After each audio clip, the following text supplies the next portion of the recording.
তুমি কোনোদিন আমাকে ছাড়া থাকতেই পারবে না। দ্বিতীয় বিয়ে তো দূরের কথা। হাসতে হাসতে আরোহী সেদিন স্বামীকে মজার ছলে কথাগুলো বলেছিল, কিন্তু কে জানতো যে আরোহীর হাসির সাথে উড়িয়ে দেওয়া কথাটাই সত্য প্রমাণিত হবে। বিনিময়ে আরিয়ান সেদিন কিছু বলেনি, শুধু মুচকি হেসে আরোহীকে বুকে জড়িয়ে নিয়েছিল। আরোহী দরজা দিয়ে উঁকি দিয়ে একবার তাকালো সদ্য বিবাহিত নতুন দম্পতির দিকে। আরিয়ানকে বেশ মানিয়েছে মেয়েটির সাথে। মেয়েটা দেখতে ভারী মিষ্টি, হয়তো এজন্য আরিয়ানের মা সেই মেয়েটিকে ছেলের সাথে বিয়ে দেওয়ার জন্য উঠে পড়ে লেগেছিল। আর ছোট থেকে দেখে আসছে বলে কথা, বোনের মেয়েকে হয়তো আগে থেকে নিজের ছেলের জন্য পছন্দ করে রেখেছিল, কিন্তু মাঝখানে আরিয়ান আরোহীকে বিয়ে করে নিয়ে আসার জন্য হয়তো সফল হতে পারেনি। আরোহী এক পলক আরিয়ানের দিকে তাকালো। তাকে দেখে কোনো রকম লাগছে না। আরিয়ান এই বিয়েতে খুশি নাকি বেজার তা ঠিক বোঝা যাচ্ছে না। তবে আরোহী এতটুক নিশ্চিত যে আরিয়ান এই বিয়েতে রাজি ছিল, তবে স্নেহাকে সে বোনের নজরই দেখে এসেছিল সেটা আরোহী জানে। কিন্তু বিয়েতে রাজি থাকার ফলে লুৎফা বেগম সেই সুযোগটা লুফে নিয়েছে। সতই হোক, অবশেষে নিজের কাজ সফল হলো বলে আর আরোহীর মতো একটা অনাথ মেয়েকে নিজের ছেলের কাছ থেকে দূরে সরাতে পারবে ভেবে ওনার মুখ থেকে যেন হাসি সরছেই না। নতুন দম্পতিকে ঘিরে দাঁড়িয়ে রয়েছে অনেকেই। আরিয়ানের মা লুৎফা বেগম হাতে মিষ্টি নিয়ে দুজনের দিকে হাসি মুখে মিষ্টি বাড়িয়ে দিল। ওনাকে আজ ভীষণ হাসি খুশি লাগছে। হয়তো এতদিনে মনের আশা পূরণ হলো সে আশায়। আরোহীর বড্ড ইচ্ছে হচ্ছে এই দম্পতিকে সে যেন একদম সামনে থেকে দেখে, কিন্তু তার শাশুড়ি লুৎফা বেগমের কড়া নির্দেশ, তার অলৌকিক ছায়াটা যেন ওনার ছেলে বউয়ের ওপর না পড়ে। আরোহী অশ্রুমাখা দৃষ্টিতে আরেকবার নতুন দম্পতির দিকে তাকিয়ে দরজা আটকে দিতে যেতেই দেখলো এত মানুষের ভিড় থেকে ঠিকই একজন আরোহীর লুকিয়ে দেখাটা খেয়াল করেছে। সে মানুষটা হলো আরোহীর ভালোবাসা, আরিয়ান। আরিয়ানের চোখে কোনো অপরাধ বোধ নেই, কিন্তু আরোহীর সামনে ঠিকই অপরাধ বোধের মতো দৃষ্টি দেখাচ্ছে। ওই চোখ দিয়ে যেন বোঝাতে চাচ্ছে কিছু একটা, কিন্তু আরোহী আজ বোঝার চেষ্টা করলো না কিছু। কেন করবে? আরিয়ান তো আর তার নেই, আজ থেকে অন্য কারো সে। আরোহী দরজা বন্ধ করে দিয়ে মেঝেতে বসে পড়ল। তার সবচেয়ে আপনজনটাও আজ তাকে ছেড়ে দিল। এই দুনিয়ায় আর কেউ রইল না তার। আচ্ছা, আরিয়ান তো জানতো যে আরোহীর আর কোথাও যাওয়ার জায়গা নেই, তবুও কেন এমন করলো? তাই বোধহয় দ্বিতীয় বিয়ে করার কথা উঠলেও ডিভোর্সের কথা তোলেনি। এটা ভাবনা মাথায় আসতেই আরোহী তাচ্ছিল্য হাসি দিল। মায়া দেখাচ্ছে হয়তো। মা বাবাহীন মেয়েটা যখন আশ্রম থেকে বেরিয়ে বিষাক্ত শহরে ভালো সেজে মুখোশের আড়ালে ঢেকে থাকা মানুষদের মাঝখানে নিজের একটা ভরসার স্থান খুঁজছিল, ঠিক সেই মুহূর্তে আরিয়ান তার দিকে ভরসার হাত বাড়িয়ে দিয়েছিল। সে দেখেছিল তখন এই শহরে কত কত মানুষ বাজে প্রস্তাব দিয়ে চাকরি দিবে বলেছিল। তখন আরিয়ানের দু চোখে আরোহী ভরসা খুঁজে পেয়েছিল। সে তখন কোনো দ্বিরুক্তি প্রকাশ না করেই আরিয়ানের হাত আঁকড়ে ধরেছিল। সে তখনই আরিয়ানকে শর্ত জুড়ে দিয়েছিল যে তাকে পেতে হলে বিয়ে করে নিয়ে যেতে হবে। আসলে আরোহী মনে মনে বিষাক্ত শহর থেকে বাঁচার আকুতি থেকে এটা বলেছিল। আর সে দেখতে চেয়েছিল যে আরিয়ান কি সত্যিকারই তাকে চায় কিনা, নাকি আরিয়ানও ভালোর আড়ালে মুখোশ পড়েছিল। কিন্তু আরোহীর ধারণাকে ভুল প্রমাণিত করে আরিয়ান সাথে সাথে আরোহীকে বিয়ে করতে রাজি হয়ে গিয়েছিল। এরপর একেবারে বিয়ে করে আরোহীকে আরিয়ান তার বাড়িতে নিয়ে গিয়েছিল।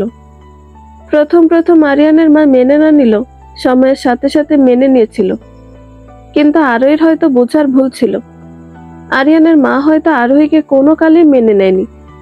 এমনি ভালোর আড়ালে মুখোশ পরে রয়েছিল, তা বিয়ের 1 মাস পেরোতে আরোহী বুঝে গিয়েছিল। আরিয়ানেরও হয়তো এখন আর আরোহীকে ভালো লাগে না। লাগবেই বা কি করে?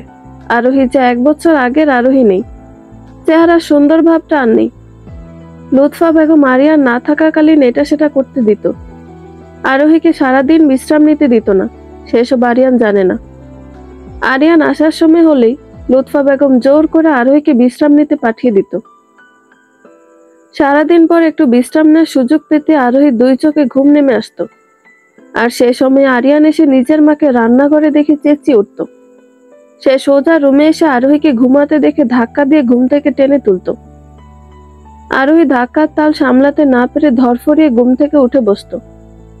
সে ঘুম ঘুম চোখে কিছু বুঝে উঠতে না পেরে আরিয়ানের দিকে জিজ্ঞাসু দৃষ্টিতে তাকালে আরিয়ান রাগী দৃষ্টিতে বলে উঠত, ওখানে রান্নাঘর আমার বৃদ্ধ মাকে কাজ করতে দিয়ে তুমি আরামের ঘুম ঘুমাচ্ছ? সারাদিন এভাবে শুয়ে বসে কাটাও, আর আমি বাইরে কাজ করে মরি, আর এখানে আমার বৃদ্ধ মাকে কাজে মারো। এই বয়সে শাশুড়িকে কাজ করাতে দিয়ে নিজে ঘুমাচ্ছ, লজ্জা করে না তোমার? আরোহী কিছু বুঝে উঠতে পারত না। সে তো সব কাজ শেষ করে শাশুড়ি মায়ের জোরাজুরিতে রুমে এসেছিল, কিন্তু এসব? আরোহী মনে মনে হিসাব মিলাতে ব্যস্ত হয়ে কিছু বলার উদ্দেশ্যে মুখ খুলতে নিতি হঠাৎ আরিয়ানের পেছনে হাত মুছতে মুছতে তার শাশুড়ি লুৎফা বেগমকে রুমে ঢুকতে দেখতি আরোহী টনক নড়ে উঠত।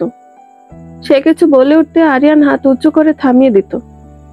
লুৎফা বেগম আরেকটু ভালো সাজার অভিনয় করে আরিয়ানের উদ্দেশ্যে বলে উঠত, থাক বাবা, কিছু বলিস না, আমি যতদিন বেঁচে আছি সব কাজ নিজের হাতেই করে নিব।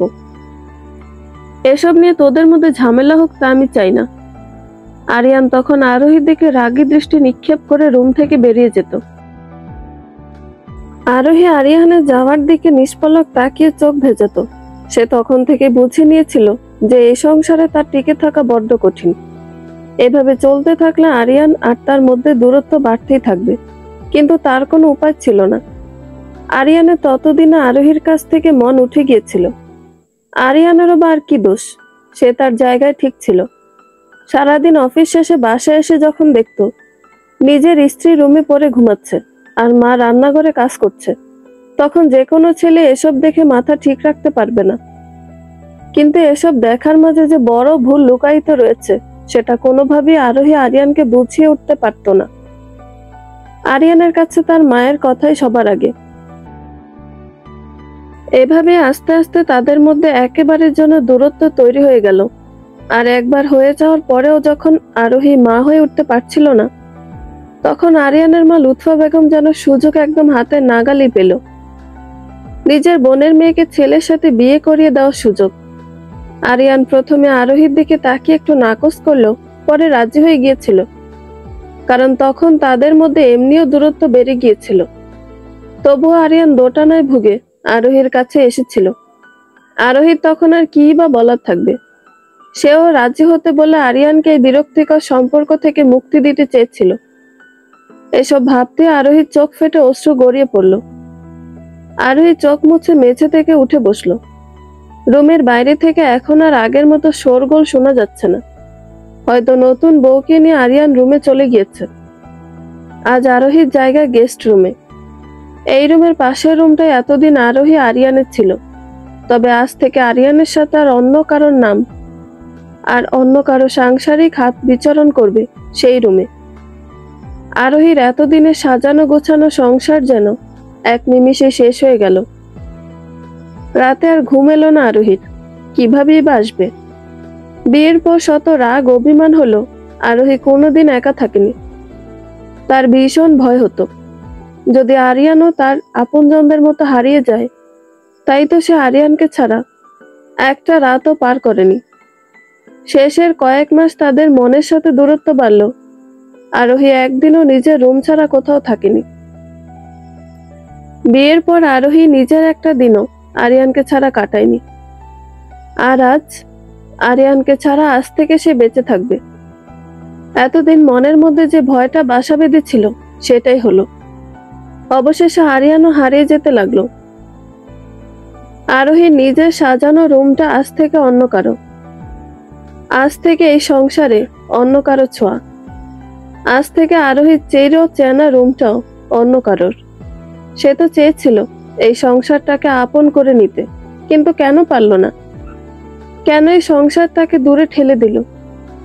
আরোহী অশ্রুমাখা দৃষ্টিতে রুমের ডান দিকে দেয়ালের দিকে নজর দিল। এই দেয়ালের পাশে রুমটা আরিয়ানের। মাঝখানে একটা দেয়াল, কিছুই দেখা যাচ্ছে না, কিন্তু আরোহী মসৃণ দেয়ালের দিকে তাকিয়ে রইল। কিছু দেখা না গেলেও সে অনুভব করছে, কল্পনা করছে এই দেয়ালের ওই পারে আজ অন্য কোনো নতুন দম্পতি স্বপ্ন বুনবে। আচ্ছা, আরিয়ানকে আরোহীর সাথে বিয়ের প্রথম দিন যেমন সুখের স্বপ্ন বুনেছিল, আজও কি স্নেহার সাথে তেমন বুনবে? ভাবতে অশ্রুতে ভরে আসলো আরোহীর চোখ।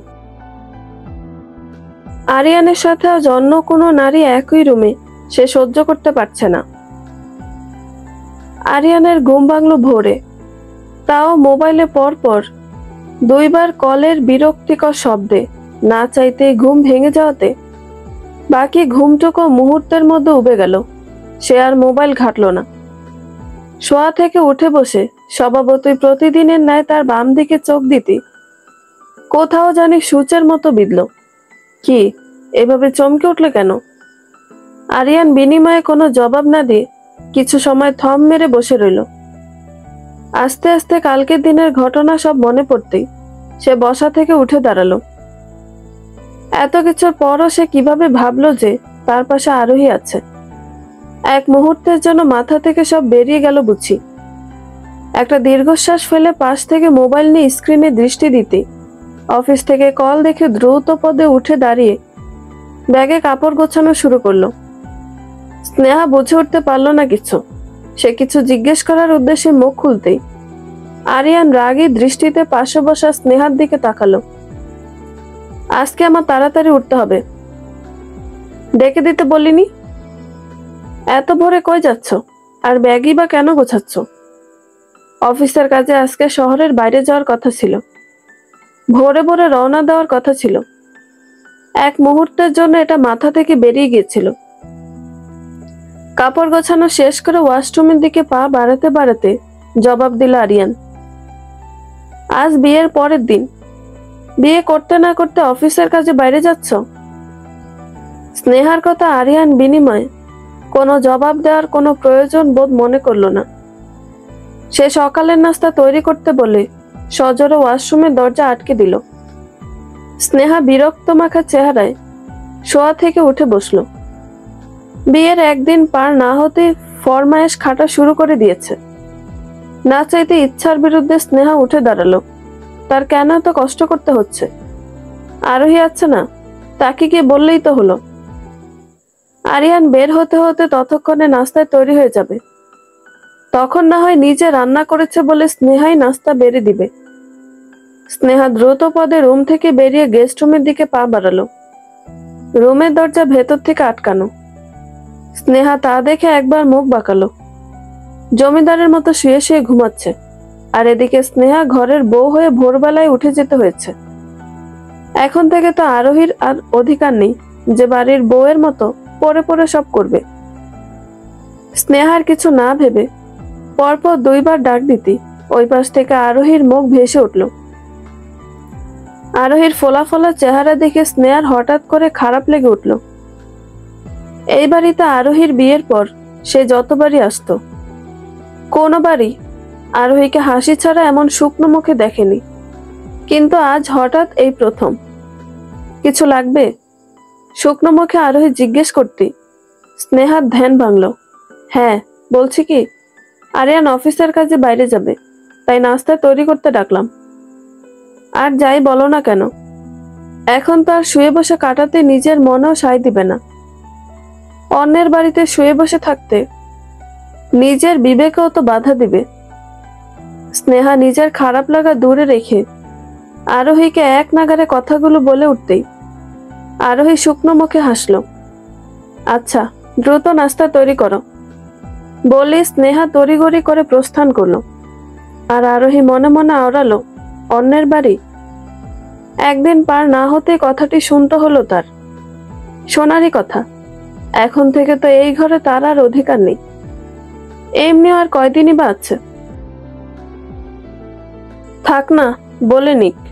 আর ওই স্নেহার দিকে তাকালো।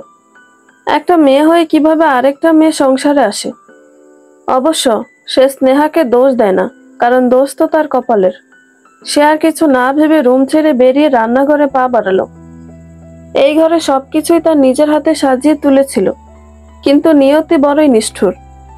একদিন আগেও যে সংসারের আনাচে কানাচে তারই নাম উচ্চারণ হতো, সেই সংসারের আনাচে কানাচে আজ থেকে অন্য কারোর নাম উচ্চারিত হবে। হাই নিয়তি। রান্নাঘরে গিয়ে আরোহী চুপচাপ নাস্তা তৈরি করে নিল। নাস্তা তৈরির মাঝে একটু স্নেহা আরোহীকে কিছু এগিয়ে দেয়নি। সে শুধু দরজার বাইরে দাঁড়িয়ে উকি দিচ্ছে। আরোহী সেদিকে না তাকিয়ে চুপচাপ কাজ সেরে নিল। নাস্তা তৈরি করে টেবিলে রাখতে গেলে স্নেহা দৌড়ে আগ বাড়িয়ে সেগুলো কেড়ে নিল। বলছি কি, তোমাকে আর কাজ করতে হবে না, তুমি এবার রুমে যেতে পারবে। আরোহী স্নেহার কারসাজি সব বুঝতে পেরেও কিছু বলল না। সে রুমের উদ্দেশ্যে জায়গা প্রস্থান করলো। আরিয়ান ড্রয়িং রুমে এসেই দেখলো স্নেহা নাস্তা বেড়ে দিচ্ছে। সে চেয়ার টেনে বসতেই তার মনে হচ্ছে তার পাশে স্নেহা নয়, আরোহী দাঁড়িয়ে আছে। এতক্ষণে আরোহী শাশুড়ি এসে পাশে বসলো। তিনি টেবিলে চোখ ঘুরিয়ে নাস্তা দেখে অবাক হয়ে খুশি হওয়ার ভান করে বলে উঠল, বাহ, এত কিছু করে ফেললি, এত কষ্ট করতে গেলি কেন? স্বামী আর শাশুড়ি মার জন্যই তো করলাম, এতে কষ্ট কিসের? আরিয়ান কিছু না বলে চুপচাপ শুনে গেল। গেস্ট রুমের দিকে চোখ যাচ্ছে বারবার। গেস্ট রুমের দরজা ভেতর থেকে আটকানো। মা, আরো কই? ওকেও খেতে ডাকো। কোথায় আবার? পড়ে পড়ে ঘুমাচ্ছে হয়তো, এখন তো অন্যের ঘরে বসে বসেই খাচ্ছে। আরিয়ান বিরক্ত সূচক চক্রান্ত শব্দ করে খাওয়ায় মনোযোগ দিল। খাবার মুখে দিতে সে একবার স্নেহার দিকে তাকালো। এই খাবার আমি আমি রান্না করেছি। আরিয়ানকে মাঝপথে থামিয়ে স্নেহা খুশি হওয়ার ভান করে উৎফুল্ল কণ্ঠে জবাব দিল, আমার কেন জানি মনে হচ্ছে এটা তুই না, আরো বানিয়েছে। এসব কি বলছো তুমি? ও তো এখনো দরজাই খুলেনি, আর আমার এত কষ্টের রান্না করা খাবারকে তুমি আরোহীর নাম দিয়ে দিচ্ছ। সত্যি না হলে তো এত রিয়েক্ট করার তো কথা না। এতদিন যাবত আরো রান্না খেয়ে আসছি, আর তুই একদিনই এসব? আরো আরো আরো এবার কিন্তু বাড়াবাড়ি হয়ে যাচ্ছে। তুমি সব জায়গায় আমাকে ফেলে আরোহীকে টানছো কেন? বর্তমানে আমি তোমার স্ত্রী। তুই হয়তো ভুলে যাচ্ছিস আমার শর্তের কথা। তুই সবকিছু জেনে আরোহীকে মেনে নিতে পারলে আমি বিয়ে করব বলেছিলাম। বলে আরিয়ান ব্যাগ নিয়ে চেয়ার ছেড়ে উঠে দাঁড়ালো। স্নেহা আরিয়ানের শেষ কথায় চুপসে গেল। আরিয়ান মায়ের কাছ থেকে বিদায় নিয়ে মেইন দরজার দিকে পা বাড়াতে নিতেই আবার পেছন ফিরে গেস্ট রুমের দরজার দিকে এক ফলক তাকালো। বিয়ের পর এরকম অফিসের কাজে আরিয়ান আরোহীকে বলা ছাড়া কোনোবার যায়নি। সে পেছন ফিরে গেস্ট রুমের দিকে পা বাড়ালো। পরপর কয়েকবার ডাক দিয়েও ভেতর থেকে কোনো সাড়া শব্দ না আসায় আরিয়ান মলিন দৃষ্টিতে বন্ধ দরজার দিকে তাকিয়ে রইল। সে ভাবলো হয়তো আরোহী দরজা খুলতে অনিচ্ছুক। আরিয়ান মায়ের কাছ থেকে বিদায় নিয়ে মেইন দরজার দিকে পা বাড়াতে নিতে আবার পেছন ফিরে গেস্ট রুমের দরজার দিকে এক ফলক তাকালো। বিয়ের পর এরকম অফিসের কাজে আরিয়ান আরোহীকে বলা ছাড়া কোনোবার যায়নি। সে পেছন ফিরে গেস্ট রুমের সামনে গিয়ে দাঁড়ালো। পরপর কয়েকবার ডাক দিয়েও ভেতর থেকে কোনো সাড়া শব্দ আসলো না। আরিয়ান মলিন দৃষ্টিতে বন্ধ দরজার দিকে তাকিয়ে রইল। তার এইবার আরোহীকে বলা ছাড়া না যেতে একরকম খালি খালি লাগছে। কিছু সময় দাঁড়িয়ে থাকার পরও যখন দরজা খোলার কোনো শব্দ পেল না, তখন আরিয়ান ভাবল হয়তো আরোহী দরজা খুলতে অনিচ্ছুক। তাই শুকনো মুখে বেরিয়ে যাওয়ার উদ্দেশ্যে সামনের দিকে পা বাড়ালো। এক পা অগ্রসর হতে পেছন থেকে দরজা খোলার শব্দ হলো। সে দ্রুত ফিরে পেছনে তাকাতে আরোহী শুকনো মুখ আখি যুগলে ভেসে উঠল। আরিয়ান শান্ত দৃষ্টিতে আরোহীর দিকে এক পলক তাকালো। মনে হচ্ছে যেন কত যুগ যুগ ধরে এই মানুষটিকে দেখেনি। সে পূর্ণ দৃষ্টি দিল আরোহীর দিকে। এক রাতে চেহারার এমন হাল কেন মেয়েটার? মাত্র এক রাতে মেয়েটা পাল্টে গেছে মনে হচ্ছে। সে সমবেদনা প্রকাশ করার পূর্বে আরোহী তাড়া দিল। আরিয়ান বুঝতে পারল আরোহী তার সাথে কথা বলার ইচ্ছা প্রকাশ করছে না। আসলে কাল রাতে তাড়াহুড়োর মধ্যে আর ক্লান্তি ভর করায় ঘুমিয়ে পড়েছিলাম, তাই আর কথা বলা হয়নি। তুমি তো হয়তো রাতে খাওনি, এখন খেয়ে নিও। আরিয়ানের কথা শুনে আরোহী মনে মনে তাচ্ছিল্য হাসলো। মায়া দেখাচ্ছে হয়তো। এতক্ষণ সে আরিয়ানের দরজা নক করার আওয়াজই শুনছিল, তবু সে ইচ্ছে করে দরজা খুলেনি।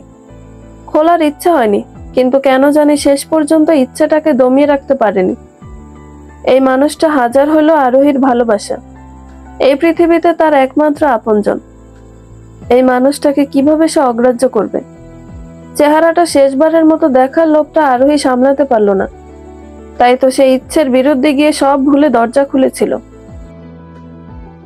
আরিয়ান আরোহীর চাহনি দেখে বুঝতে পারল আরোহী এসবে কথা বলতে অনিচ্ছুক। তাই সে আর কথা বাড়ালো না। সে এক পলক আরোহীর দিকে তাকিয়ে বলে উঠল, আমি অফিসের কাজে শহরের বাইরে যাচ্ছি, তাই ভাবলাম তোমাকেও বলে যাই, তুমি এই বাড়িতে থাকতে পারো। আরোহী নিচের দিক থেকে দৃষ্টি সরিয়ে আরিয়ানের দিকে তাকালো। আরিয়ানের শেষ কথাটা তার কানে বাজছে, থাকতে পারো। আরোহী বিড়বিড় করে মনের মধ্যে লাইনটা আওড়ালো। তার মানে আরিয়ানও বুঝে গিয়েছে যে এই সংসার এখন আর আরোহীর নাই, এই ঘরে এখন আর আরোহীর অধিকার নাই, আরোহীর কোথাও যাওয়ার জায়গা নেই। তাই হয়তো আরিয়ান কথাটা বলল। আরিয়ান এতদিনও আরোহীকে চিনে নিতে পারল না।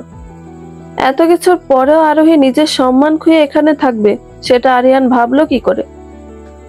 হয়তো আরোহী যাওয়ার কোনো নির্দিষ্ট খুঁটি নেই বলেই বলল, কিন্তু আরোহী অত নরম নয়। মেয়ে মানে স্বামীর বাড়ি থেকে সব মুখ বুজে সহ্য করবে তা নয়, এতদিন ছিল বলে এখনো যে থাকবে তা নয়। এতদিন এই বাড়িটা তার নিজের সংসার ছিল, তাই মুখ বুজে পড়ে রয়েছিল। কিন্তু এখন আর নেই, এখন সে অধিকার আর নেই। এখন এই সংসার আর পড়ে থেকে কি হবে? এখানে অন্যের সংসারে বোঝা হয়ে পড়ে থাকার চেয়ে মানুষের বাসায় কাজ করে খাওয়া ঢের ভালো। আরোহী সব ভেবে শুকনো হেসে মাথা তুলে আরিয়ানের দিকে চোখ তুলে তাকালো। শান্ত নির্জীব তার চাহনি। আরোহীর এই চাহনির দিকে দৃষ্টি দিতেই আরিয়ানের বুক কেঁপে উঠল। মনে হচ্ছে মেয়েটি এই চাহনি দিয়ে নীরবে অনেক কিছু বলে যাচ্ছে, কিন্তু আরিয়ান বুঝে উঠতে পারছে না। আরিয়ান মনে করলো আরোহী হয়তো জবাব দিতে চাচ্ছে না, তাই সে লুৎফা বেগম আর স্নেহার দিকে তাকিয়ে আসছি বলে পেছন ফিরে চলে যেতে উদ্যত হতেই, আরোহীর শান্ত বাঁকা কর্ণগোচর হতেই আরিয়ানের পা থেমে গেল। দোয়া করি আপনার বাকি পথ সফল হোক, ভালো থাকবেন, বিদায়। পকেটে মুঠোফোনটা বেজে উঠতেই নিস্তব্ধ পরিবেশটাতে ঝংকার তুলে মুহূর্তের মধ্যে ভারী করে তুলল। আরিয়ান দ্রুত যাচ্ছি বলে বাসা থেকে বেরিয়ে গেল। আরিয়ানের যাওয়ার দিকে আরোহী এক দৃষ্টিতে তাকিয়ে রইল। যতক্ষণ না আরিয়ান চোখের আড়াল না হয় ততক্ষণ তাকিয়ে রইল। আরিয়ানের মানব ছায়া পুরোপুরি চোখের আড়াল হতেই আরোহী তার ঝাপসা দৃষ্টিতে আরিয়ানের গমন পথ দিয়ে তাকিয়ে বিড়বিড় করে উঠল, আমার সাথে আপনারা দেখা না হোক, আমার সাথে আপনার এটাই হয়তো শেষ দেখা। এই জীবনে আমার ছায়াও যেন আপনার ওপর আর না পড়ুক। আরোহী আপন মনে কথাগুলো দুইবার বিড়বিড় করে উচ্চারণ করলো। চোখের অশ্রু মুছে সে দৃষ্টি সরিয়ে নিল। এতক্ষণে খেয়াল করলো দুই নারী মূর্তি অগ্নিরূপ ধারণ করে তারই দিকে চেয়ে আছে। মুখ পড়ি, আমার পোলাটারে এমনি এতদিন তো খাইয়া বৈশা ছিলি, কোনো মতে যাও বিয়া করাইলাম, তুই এমন করে কথা বলছিলি কেন? নিজে তো একটা বংশের বাতি দিতে পারস নাই, যাওয়ার সময় পোলাটারে তোর টেরা কথা শোনাইলি। এমনি তো আসো অন্যের সংসারে পড়ে, লজ্জা শরম করে না তোর? আরোহী বিনিময়ে কোনো জবাব দেওয়ার প্রয়োজন বোধ মনে করলো না। সে জানতো যে তার শাশুড়ি এমনই করবে। লুৎফা বেগমের এই কাজগুলো সে বিয়ের পর থেকে দেখে আসছে। আরিয়ান সারাদিন অফিস শেষে ফিরতেই কৈশলে আরোহীর ব্যাপারে কান পড়া দিত, কিন্তু যদি আরিয়ান বাসায় থাকতো তখন হাজার চেয়েও আরোহীর বিরুদ্ধে নিতে পারত না। কিন্তু তিনি আশা ছাড়ত না। 1 বছরে আরোহীর তার শাশুড়ির এমন কাজে অভ্যাস হয়ে গিয়েছে।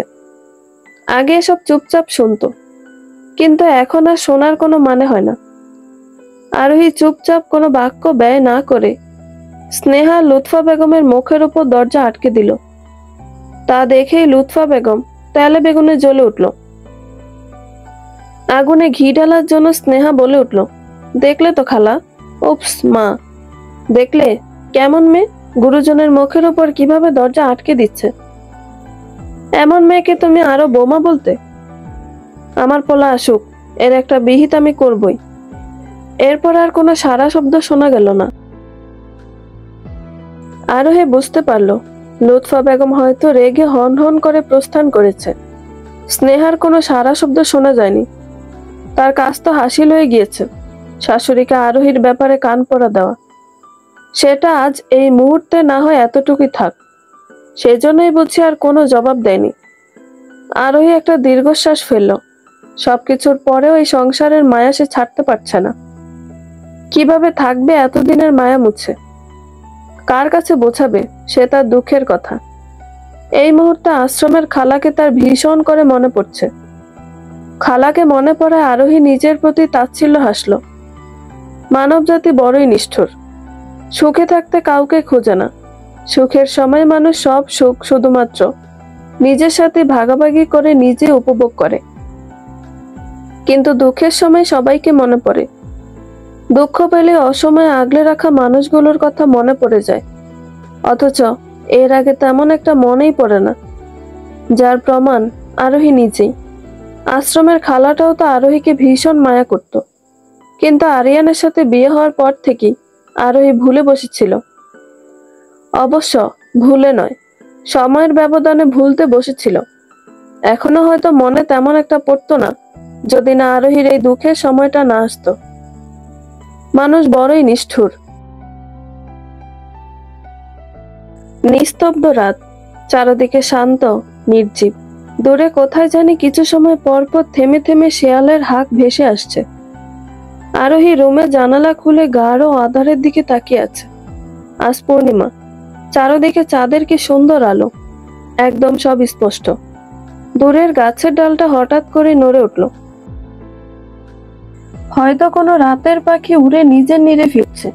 আরোহী সেদিকে নিবিড় দৃষ্টিতে তাকালো। পাখিটারও হয়তো আরোহীর মতো মন খারাপ, তাই বোধহয় প্রিয়জনের কাছ থেকে এতক্ষণ দূরে ছিল, শেষ পর্যন্ত আর না পারতে নীড়ে ফিরছে। আরোহী নিজের ভাবনা দেখে হাসলো।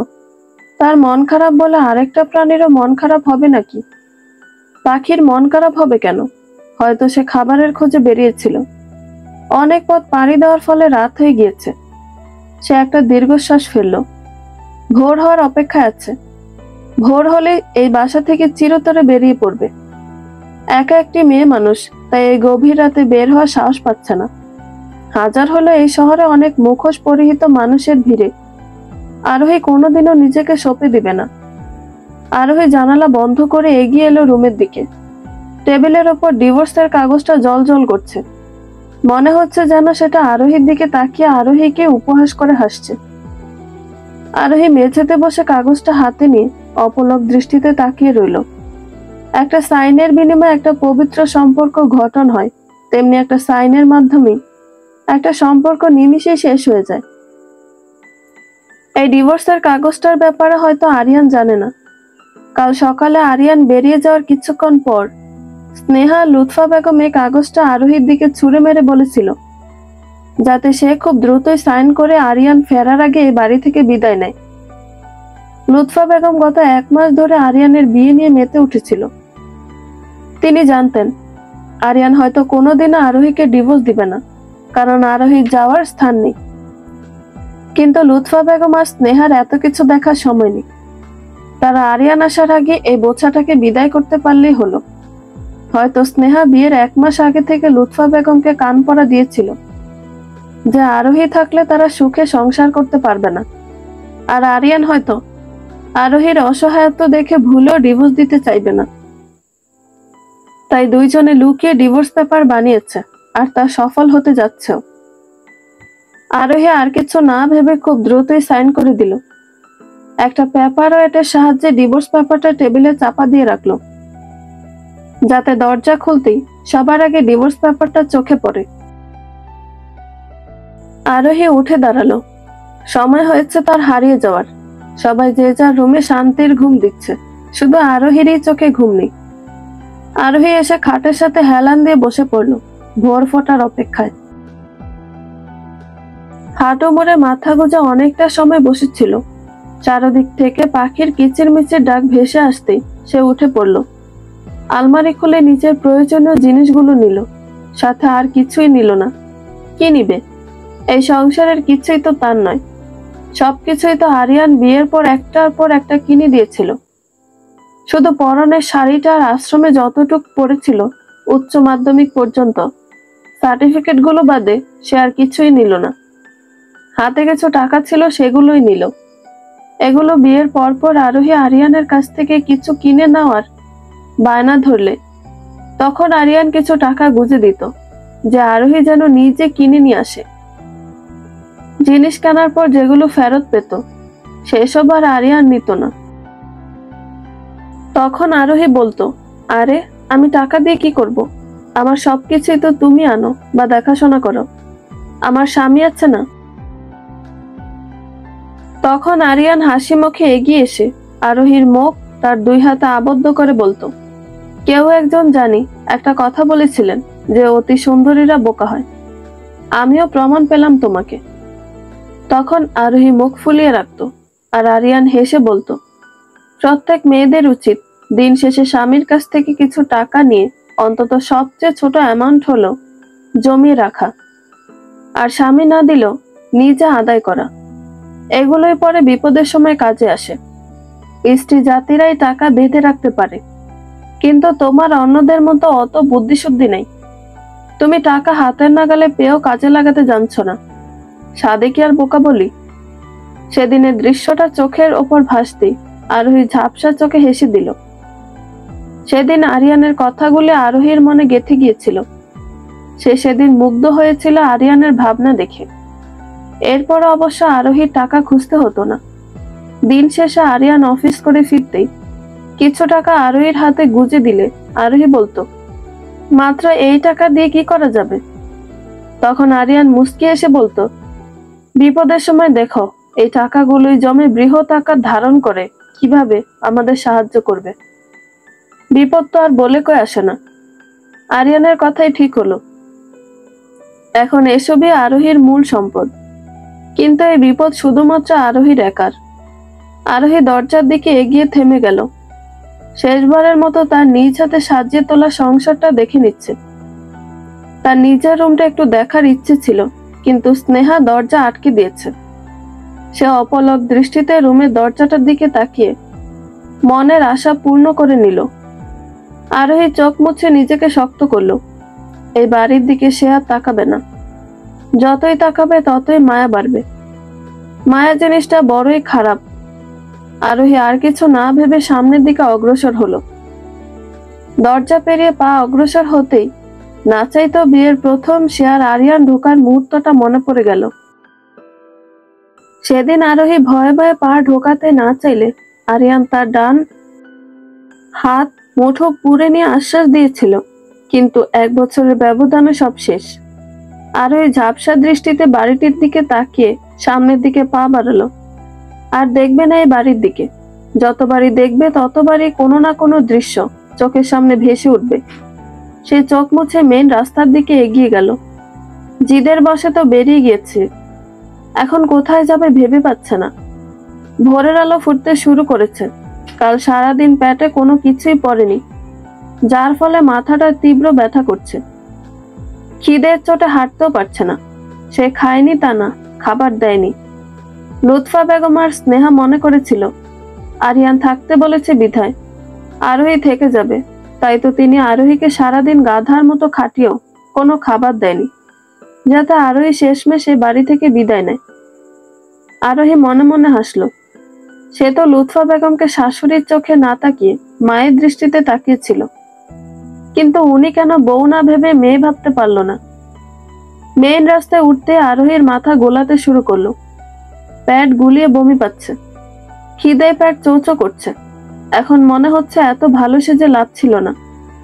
অন্তত বেরিয়ে আসার সময় হলো রান্নাঘর থেকে কিছু খেয়ে নেওয়া উচিত ছিল।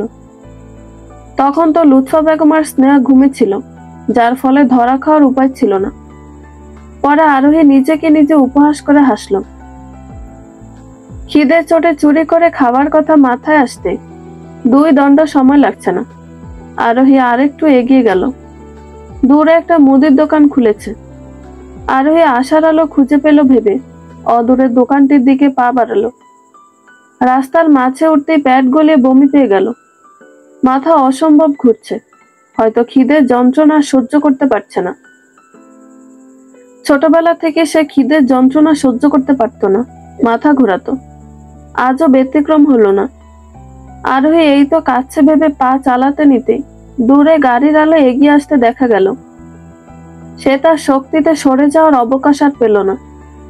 মাথা ঘুরে অজ্ঞান হয়ে পড়ে যেতে ঝাপসা দৃষ্টিতে দেখতে পেল গাড়িটা তারই দিকে দানবের মতো এগিয়ে আসছে। আরোহী যখন চোখ খুলল তখন চারদিকে আলো ছড়াছড়ি। দীর্ঘক্ষণ চোখ বন্ধ ছিল বলে হঠাৎ আলো দেখে আরোহী আবারও চোখ কুঁচকে বন্ধ করে ফেলল। তুমি ঠিক আছো মা? কারো গম্ভীর মায়া ভরা কণ্ঠস্বর শুনে আরোহী আর চোখ বন্ধ করে থাকতে পারল না। সে দ্রুত চোখ খুলতে একটু দূরত্বে একটা মধ্যবয়স্ক নারীকে তারই দিকে চিন্তিত চোখে তাকিয়ে বসে থাকতে দেখা গেল। জি, কিন্তু আমি এখানে। আরোহের কথা শুনে মধ্যবয়স্ক নারীটি সামান্য হাসলো, আর এতেই যেন তার সব সৌন্দর্য পুরো মুখে বিস্তৃতি লাভ করলো। আমরা গ্রামের বাড়ি থেকে ফিরছিলাম। মাঝ রাস্তায় হঠাৎ তুমি এসে পড়েছিলে, আর কোনো মতেই ব্রেক কষে তোমাকে নিয়ে হাসপাতালের দিকে রওনা হই। তোমার কোনো ক্ষতি হয়নি, সেজন্য লাখো লাখো শুক্রিয়া। জানো, ভোর থেকে এই পর্যন্ত সময়টা কত চিন্তায় ছিলাম। ওনার কপালে চিন্তার রেখা ফুটে উঠল। আরোহী মনোযোগ দিয়ে শুনল। হঠাৎ কিছু একটা মনে পড়তেই সে উত্তেজিত হয়ে পড়ল। খালা, আমার হাতে সার্টিফিকেট ছিল, সেগুলো কই? আমেনা আহমেদ আসনে বসা অবস্থায় কেবিনের কর্নারে ইশারা করে বলল, ওই তো, আমি রেখেছি এগুলো, চিন্তা করো না। আর এতে আরোহী নিশ্চিন্ত হলো। কিন্তু তার টাকা, সেগুলো ছাড়া এখন কিভাবে চলবে? এখন তো কোনো মতে সার্টিফিকেট আছে, কিন্তু তাও এখনকার সময়ের জন্য অনেক নিম্নমানের। টাকা ছাড়া এই দুনিয়ায় কিচ্ছু হয় না। আরোহী ভেবেছিল অন্তত বাসা থেকে বেরিয়ে হাতের টাকাগুলো দিয়ে কয়েকদিনের মধ্যে কোনো একটা ব্যবস্থা করে ফেলতে পারবে, আর নিজেও চলতে পারবে। কিন্তু এখন টাকাগুলো হারালো। তার হঠাৎ করে ভীষণ রকম খারাপ লেগে উঠল। কি করবে সে এখন? ইনারা তো আরোহী জ্ঞান ফেরা পর্যন্ত অপেক্ষায় ছিল। ওর জ্ঞান ফিরেছে, হয়তো এখন ইনারাও চলে যাবে। আরোহী কোথায় যাবে, কি করবে ভেবে উঠতে পারছে না। হাতের মুঠোয় টাকার সাথে সাথে একটা কাগজের নাম্বার লিখে নিয়েছিল, যেটা আশ্রমের খালার নাম্বার। ওনার নাম্বারটা হারালো। ভেবেছিল ওনার সাথে দেখা করে কিছু একটার ব্যবস্থা করে ফেলতে পারবে। অন্তত উনি আরোহীকে ফিরিয়ে দিবেন না, কিন্তু এখন সে পথটাও বন্ধ হয়ে গেল। তবে সে আশ্রমে গিয়ে খোঁজ নেওয়া যায়, কিন্তু অন্তত যেতে হলেও যে টাকাগুলো লাগবে, সেই টাকার কানা করিও তো আরোহীর নেই। মা, তুমি কি কিছু নিয়ে চিন্তিত? পাশ থেকে মা সম্বোধনে আরোহীর ধ্যান ভাঙল। এই মানুষটির বারে বারে এমন মায়া ভরা সম্বোধনে আরোহীর প্রাণ শীতলতায় ভরে যাচ্ছে। বুঝ হওয়ার পর থেকে কেউ তাকে এভাবে কোনো দিন বলেনি।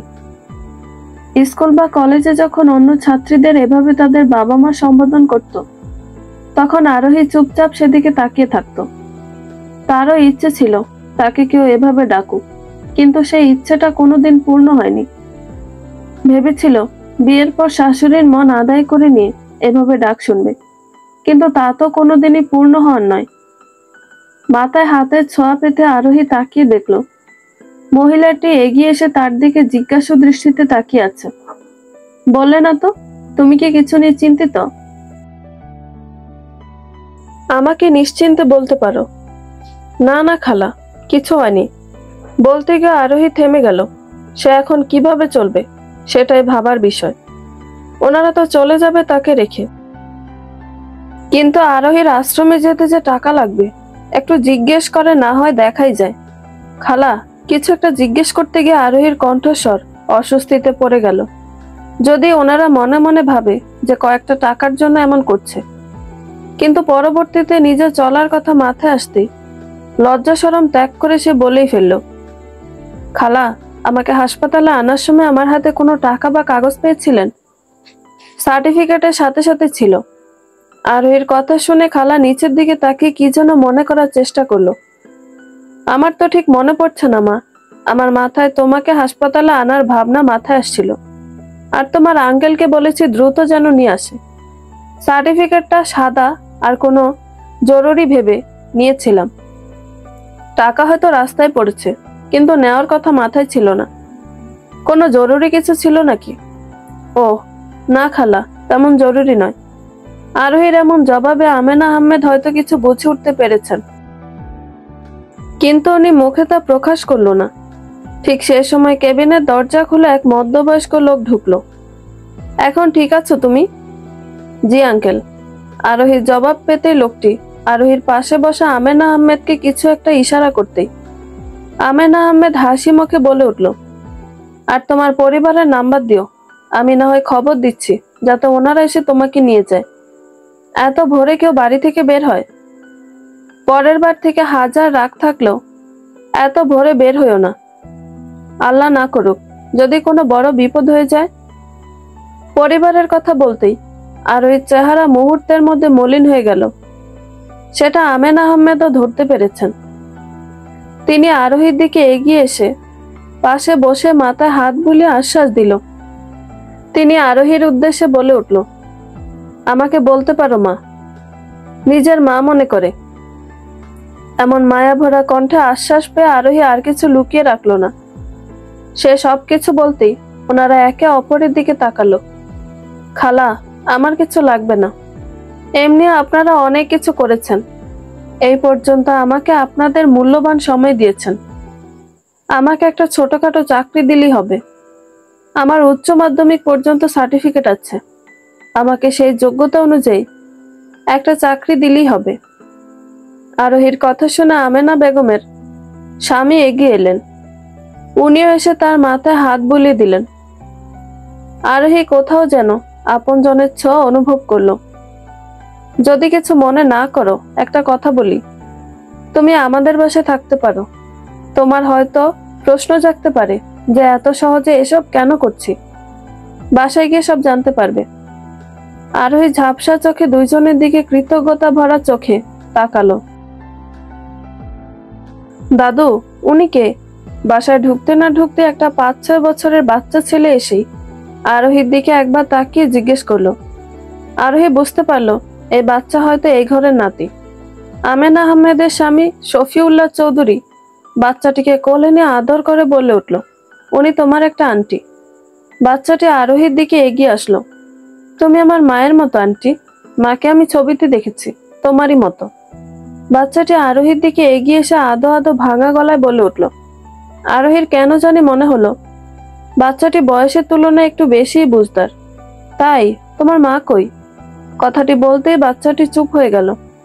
আমেনা আহমেদ এগিয়ে এসে বাচ্চাটিকে কোলে নিয়ে কেউ একজনকে ডাকতেই একজন মহিলা দৌড়ে এসে বাচ্চাটিকে খেলতে নিয়ে যাবে বলে কোলে নিতে চাইলে বাচ্চাটি আরোহীর আঁচল ধরে দাঁড়িয়ে রইল।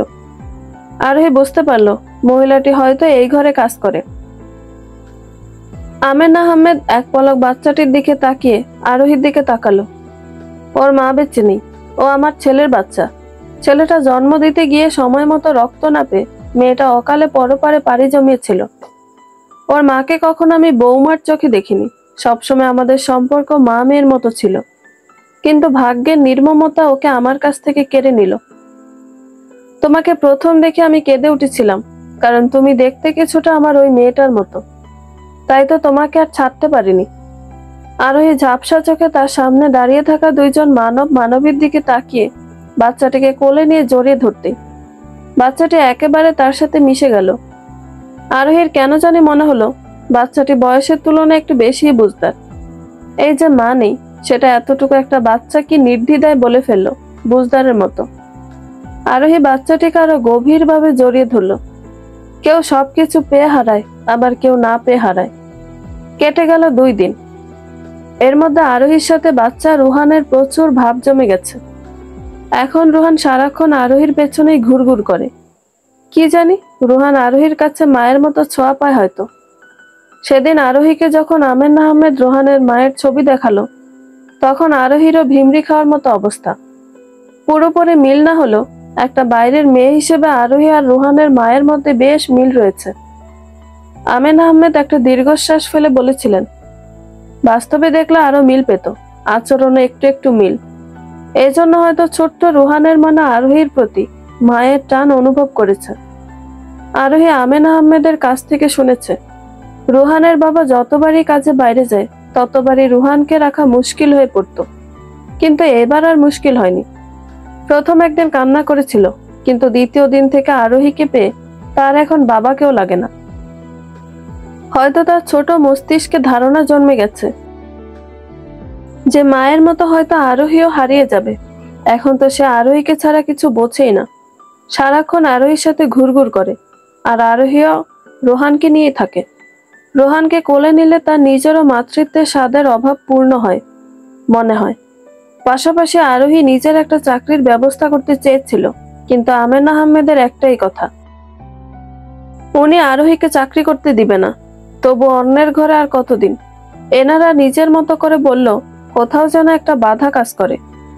অনেক তো করেছেন এনারা, আর কষ্ট দিয়ে কি হবে? তাই আজ আরোহী এক প্রকার জোর করে একটা চাকরির ইন্টারভিউ দিতে যাবে।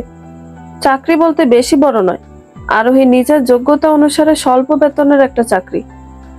আরোহীর বিশ্বাস আজকে হয়তো চাকরিটা হয়েই যাবে, আর অন্যের বাড়িতে পড়ে থাকতে হবে না। মাঝে মাঝে রোহানকে এসে দেখে যাবে।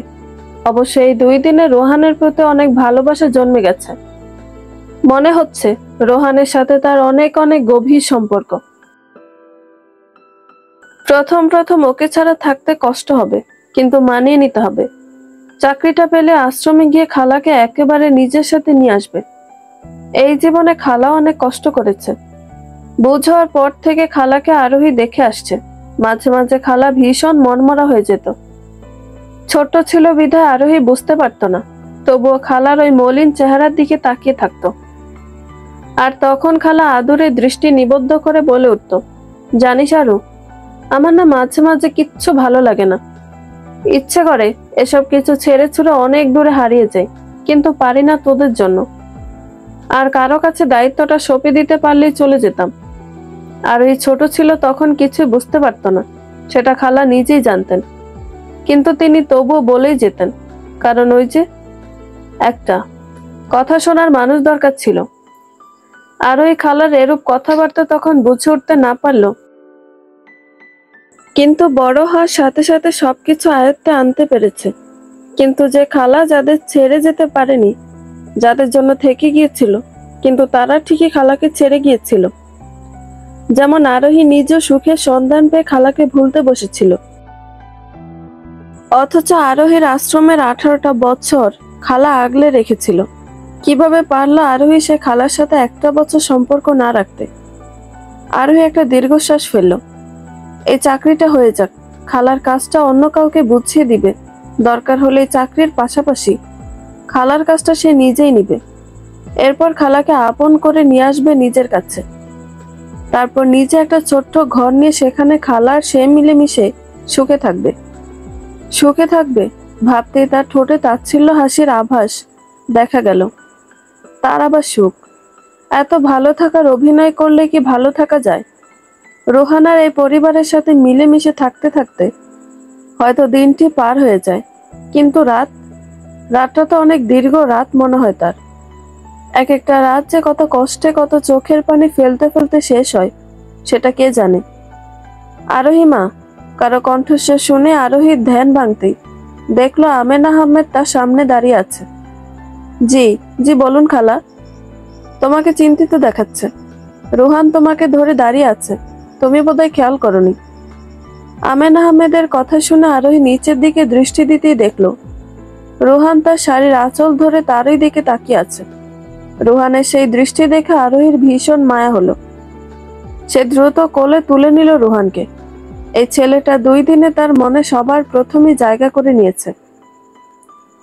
তার মা হওয়ার শখ কয়েকদিনের জন্য হলেও পূর্ণ করেছে এই ছেলেটা।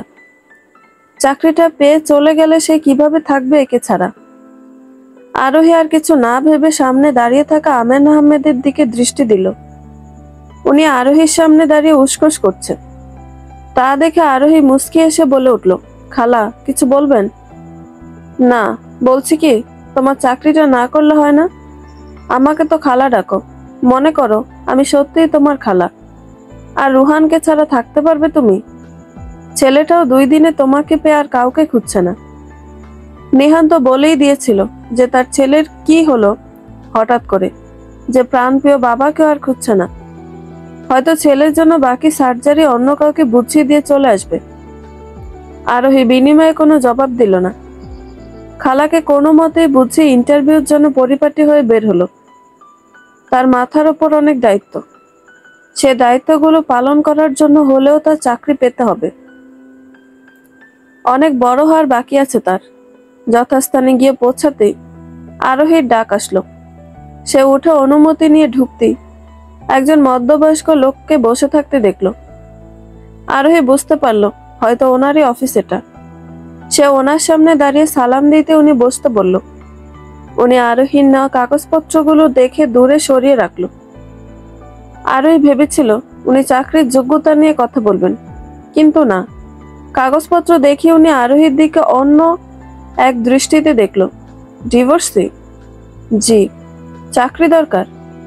আরোহী মাথা নাড়তেই লোকটি আবারও আগের ন্যায় দৃষ্টিতে আরোহীকে নিচ থেকে উপরে দেখে নিল। চাকরি তো অনেক আছে, কিন্তু তা তোমার যোগ্যতা অনুসারে নয়। কিন্তু আমি তবুও তোমাকে দিতে পারি। কোন চাকরি দরকার তোমার? টাকা চাই? লোকটির কথা বলার এমন ভাবে তাকানোর অর্থ বুঝতে পেরে আরোহীর গা ঘৃণায় রিরি করে উঠল। সে আর চুপ না থেকে উঠে দাঁড়ালো। তোদের মতো মুখোশ পরা মানুষদের ধরে থাপড়ানো উচিত, বলতে গিয়ে আরোহী মুখ সামলে নিল। কারণ এটি লোকটির অফিস, কিছু হলে আরোহীর বিপত্তি। সে লোকটির সামনে থেকে ছো মেরে নিজের কাগজপত্রগুলো নিয়ে কেবিন ছেড়ে বেরিয়ে গেল। যত আশা নিয়ে বেরিয়েছিল ততটা ভারাক্রান্ত মন নিয়ে বাসায় ফিরেছিল। আরোহী ভেবেছিল আজ হয়তো চাকরিটা হয়েই যাবে। অন্তত সবচেয়ে নিম্ন পদের হলেও একটা চাকরি পাবে ভেবেছিল। কিন্তু দুনিয়া যে বড়ই কঠিন। এখানে ভালো মানুষের আড়ালেই কিছু কুৎসিত মানুষের বাস। একটা বাপের বয়সী মানুষের ছাড় দিচ্ছে না। এই দুনিয়াতে এক এক মানুষের এক এক রূপ। সবাই কি বাবার মতো ভালো হতে পারে না? সবার মন মানসিকতার ভেতরে যদি রাখতো যে আমি আমার সন্তানদের জন্য যেমন আদর্শ তেমন অন্যদের জন্য আদর্শ হব, মন মানসিকতা বদলালেই দুনিয়াটা সুন্দর হতো। আরোহী মলিন শ্বাস ফেলল। আজকের আশাটাও গেল, কিন্তু সে হাল ছাড়বে না কিছুতেই। এসব ভাবতে ভাবতে বাসার উদ্দেশ্যে রওনা দিল। আজ আরিয়ান ফিরবে। 2 দিনের সময়টা মনে হচ্ছে যেন অনেক দীর্ঘ। এই প্রথম আরোহীর সাথে এতদিন যোগাযোগ ছিল না। প্রতিবার এরকম কাজে বাইরে গেল আরোহীর সাথে দিন শেষে রাতে ঠিকই কথা হতো। আর নয়তো আরোহী নিজেই দিনে কয়েকবার কল করে করে খেয়েছে কিনা, ফ্রেশ হয়েছে কিনা এসব বলে বলে আরিয়ানকে বিরক্ত বানিয়ে ফেলতো। কিন্তু এবার করেনি। উল্টো আরিয়ান রাতে কল করে মোবাইল বন্ধ পেয়েছিল। টানা 2 দিন তার মোবাইলে সংযোগ পায়নি। স্নেহার মায়ের সাথে ঠিকই কথা হয়েছিল, কিন্তু শুধু আরোহীর সাথে হয়নি। তাই আরিয়ান একরকম ফুরফুরে মেজাজে বাসার উদ্দেশ্যে রওনা দিল। আরিয়ান বিমর্ষ চেহারায় বসে আছে। মাথায় হাত দিয়ে তার নিজের চুল টেনে ছিঁড়ে ফেলতে ইচ্ছে করছে। যত খুশি হয়ে বাসায় এসেছিল, দরজা দিয়ে ঢুকতেই সব খুশি উধাও হয়ে গিয়েছে। পাশে স্নেহা আর লুৎফা বেগম দাঁড়িয়ে আছে। তারা একজন আরেকজনের দিকে কিছুক্ষণ পরপর তাকাচ্ছে। স্নেহাকে ভয় পাওয়া অবস্থায় দেখা গেল। লুৎফা বেগম স্নেহার এমন ভয়ের দৃষ্টি দেখে চোখ দিয়ে আশ্বাস দিল যে ভয় পাওয়ার কিছু নেই। যা করার তিনি নিজেই করে নেবেন। লুৎফা বেগম দৌড়ে রুমের দিকে এগিয়ে গেল। এরপর আবারও অস্থির চিত্তে হাতে একটা কাগজ নিয়ে হাজির হলো। দেখ বাবা দেখ। লুৎফা বেগমের হাত থেকে এগিয়ে দেওয়া কাগজটার দিকে আরিয়ান এক পলক তাকালো জিজ্ঞাসু দৃষ্টিতে। লুৎফা বেগম ইশারা দিয়ে কাগজটা নিতে বলতেই আরিয়ান কাগজটা নিল। 2 হাতে কাগজটা ধরে দৃষ্টি দিতে সে স্তব্ধ হয়ে গেল। আরে এটা তো ডিভোর্স পেপার। লুৎফা বেগম যেন এই সুযোগেরই অপেক্ষায় ছিলেন। তিনি মুখটাকে কাঁদো কাঁদো করে বলে উঠলেন, সেটাই আর কি। নিচে দেখ। লুৎফা বেগমের কথা অনুসারে আরিয়ান নিচের দিকে তাকাতেই আরোহীর সাইন দেখে আরো একবার শক খেল। আরোহীর সাইন জলজল করছে। আরিয়ানের মনে হচ্ছে ওই একটা সাইনই যেন আরিয়ানের চোখে দৃষ্টি কেড়ে নিচ্ছে। আরো আমাকে ডিভোর্স দিয়েছে। বিড়বিড় করে আওড়ালো। তার এখনো বিশ্বাস হচ্ছে না যে আরোহী তাকে ডিভোর্স দিয়েছে। সে দ্রুত পদে উঠে ড্রয়িং রুম থেকে ঘরের প্রতিটা রুমে আবার গেল। আনাচে কানাচে সব জায়গায় খুঁজলো। ঘরে আরোহীর কোনো ছায়াও পেল না। আরিয়ানকে বিধ্বস্ত দেখাচ্ছে। তার বিশ্বাস আরোহী এখানেই আছে আর থাকবে। আরোহীর কোথাও যাওয়ার জায়গা নেই। ও কই যাবে? আরিয়ান দ্রুত সব রুম খুঁজেও যখন আরোহীকে পেল না, তখন ড্রয়িং রুমে এসে আবারও ডিভোর্সের কাগজটা নিয়ে সে ধপ করে বসে পড়ল। আরিয়ানের এই অবস্থা দেখে স্নেহা লুৎফা বেগমকে ইশারা করলো, আগুনে ঘি ঢালার সময় এখনই। লুৎফা বেগম ইশারা দিয়ে স্নেহাকে আশ্বস্ত করলেন, জানিস বাপ, ওই দিন সকালে উঠে আমার আর স্নেহার সামনে দাঁড়িয়ে মেয়েটি ডিভোর্সের এই পেপারটি ছুঁড়ে মেরে বলেছিল তুই যেন সাইন করে দিস। তারপর রুমে গিয়ে আমাদের সামনে সজোরে দরজা আটকে দিয়েছিল, আমাদের কিছু বলারও সুযোগ দিল না। আমরা কিছুই বুঝে উঠতে পারিনি। তারপর স্নেহা সেই পেপারটি নিয়ে দেখলো সেটা ডিভোর্স পেপার, আর সেখানে মেয়েটির সাইন। দেখেছিস, তার মানে মেয়েটি অনেক আগে থেকে ডিভোর্সের বন্দোবস্ত করে রেখেছে। একদিনে কি আর এইসব করা সম্ভব? হর হর করে সব এক নাগারে বলে থামলো লুৎফা বেগম। তার বলা শেষেই তিনি আরিয়ানের দিকে তাকালেন যে তার রিয়াকশন কেমন। আরিয়ান সব শুনে মাথা চেপে বসে পড়ল। এমন জানলে সে জীবনও ওই দিন অফিসের কাজে যেত না। এমন কেন লাগছে তার? ওই দিন আরোহীর বিদায় বলার ধরন আর সে শব্দটা শুনে আরিয়ান কিছু সময়ের জন্য থমকে গিয়েছিল। আরোহী কোনোবার আরিয়ান বাইরে গেলে বিদায় শব্দটা বলতো না, অন্য কোনো কিছু বলে বিদায় দিত। সেদিনের কথাটি শুনে আরিয়ানের অন্যরকম লাগলো। পরে অফিসের বসের কল চলে আসে, দ্রুত পদে বেরিয়ে যেতে হয়েছে, তাই আর কোনো কিছু বলার সুযোগ পায়নি। আরিয়ান নিজের মাথার চুলগুলো আরো জোরে টেনে ধরল। সেদিনই বোঝা উচিত ছিল তার। কোথায় খুঁজবে সে এখন আরোহীকে? এমন কেন লাগছে তার? বুকের কোথাও জানি ভীষণ খালি খালি লাগছে। এতদিন মনে করেছিল আরোহীর প্রতি তার আর কোনো মায়া নেই, কিন্তু এই বিয়েটা করার পর থেকে বুঝছে আরোহী তার মনের কত গভীরে রয়েছে। কিভাবে থাকবে সে আরোহীকে ছাড়া? আরোহী রান্নাঘরে আমেনা আহমেদের সাথে হাতে হাতে এটা ওটা এগিয়ে দিচ্ছিল। তিনি আরোহীকে গল্প বলতে বলতে রান্না করছিল। তার ছেলের বউয়ের গল্প বলে বলে স্মৃতিচারণ করছিল। আমার নিহান অনেক জেদি একটা ছেলে, কোনো কিছু তার চাই মানেই চাই। মিথিলাকেও সেভাবে বিয়ে করেছিল। মিথিলা বিয়ে হওয়ার পর তাদের প্রেম কাহিনীটা প্রায় সময় আমাকে বলে বলে হাসতো। মূলত মিথিলাই তাদের সম্পর্কটাকে এগিয়ে নিয়ে গিয়েছিল বলে আমেনা আহমেদ তেলে পেঁয়াজ মরিচ ছেড়ে দিলেন। এরপর সেখানে মশলাপাতি দিয়ে নাড়তে নাড়তে আবারও বলা শুরু করেন, জানো, মিথিলা নাকি নিহানকে প্রথম প্রচুর বিরক্ত করত। আমার নিহানকে নাকি প্রথম দেখে তার মনে এক অন্যরকম অনুভূতি হয়। কি জানি একটা শব্দ বলতো মিথিলা, কাশ নাকি কি একটা জানি, ক্রাশ। আরোহী আমেনা আহমেদের কথার ধরন দেখে হেসে ভুল শুধরে দিতে উনি আবারও বলে উঠলেন, হ্যাঁ হ্যাঁ ওইটা। নিহানও মেডিকেলের ছাত্র ছিল, কিন্তু মিথিলাদের থেকে সিনিয়র। তার মানে মিথিলা পুরো ডাক্তারি পড়েছিলেন? আরোহী আমেনা আহমেদের কথার মাঝে প্রশ্ন করল। হ্যাঁ, সেই সুবাদই তাদের দেখা।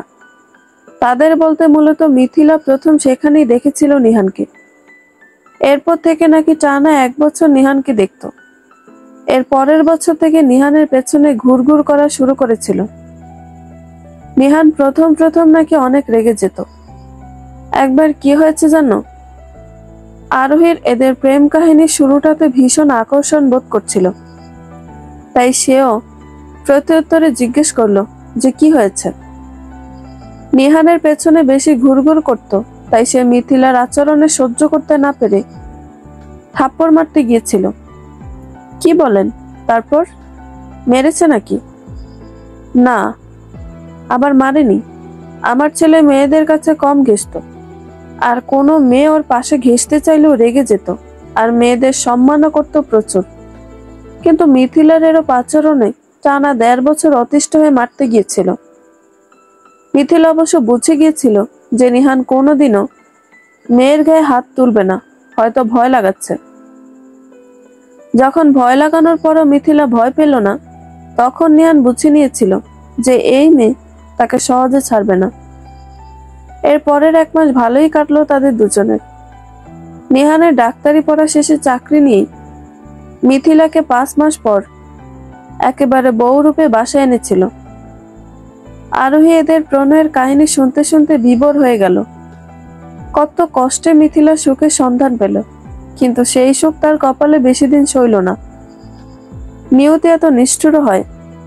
সেই মেয়েটা সুখের সময় হারিয়ে গেল, একেবারের জন্য চলে যেতে হলো। নিজের সবচেয়ে সুখ যার মধ্যে নিহিত, সেই বাচ্চাটাকে দেখে যেতে পারল না। আরো এর হুট করে একটা ইচ্ছা হলো, যদি তার এই প্রাণটার বিনিময় হলো মিথিলা বেঁচে থাকতো, তাহলে হয়তো একটা সুখের সংসার বেঁচে থাকতো। হঠাৎ এমন সময় রুহানকে দৌড়ে আসতে দেখে আরোহী ফিরে তাকাতেই দেখলো রুহান হাতে মোবাইল নিয়ে আরোহীর দিকে তাক করে বলে উঠল, বাবাই বাবাই, আমার নতুন আন্টিকে দেখবে তুমি? এই দেখো।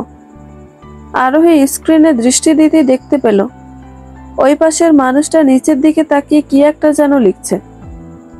আরোহী বুঝতে পারল ইনি হয়তো নিহান, হয়তো ছেলের সাথে কথা বলছে আর নিজের কাজও করছে। আমেনা আহমেদ রোহানের কথা শুনে দ্রুত এগিয়ে এসে রোহানের হাত থেকে মোবাইল নিয়ে নিল। বিপরীত পাশের মানুষটিকে কিছু একটা করতে দেখে তিনি রেগে যাওয়া কণ্ঠে বলে উঠল, এই সারাক্ষণ খালি এগুলো কি করিস? আমেনা আহমেদের কণ্ঠস্বর পেতেই মানুষটি তার সামনের কাগজপত্র সরিয়ে স্ক্রিনে দৃষ্টি দিয়ে হাসল। আর বলো না মা, আরেকটা সার্জারি পড়ে গিয়েছে, কিছু কাজ করছিলাম। কেমন আছো তুমি? আর বাবা কেমন আছে? হো, ভালোই। ফিরবি কখন? কয়েকদিনের মধ্যে ফিরবো। বাবাকে দেখাও দেখি। রোহান জ্বালাচ্ছে নাকি?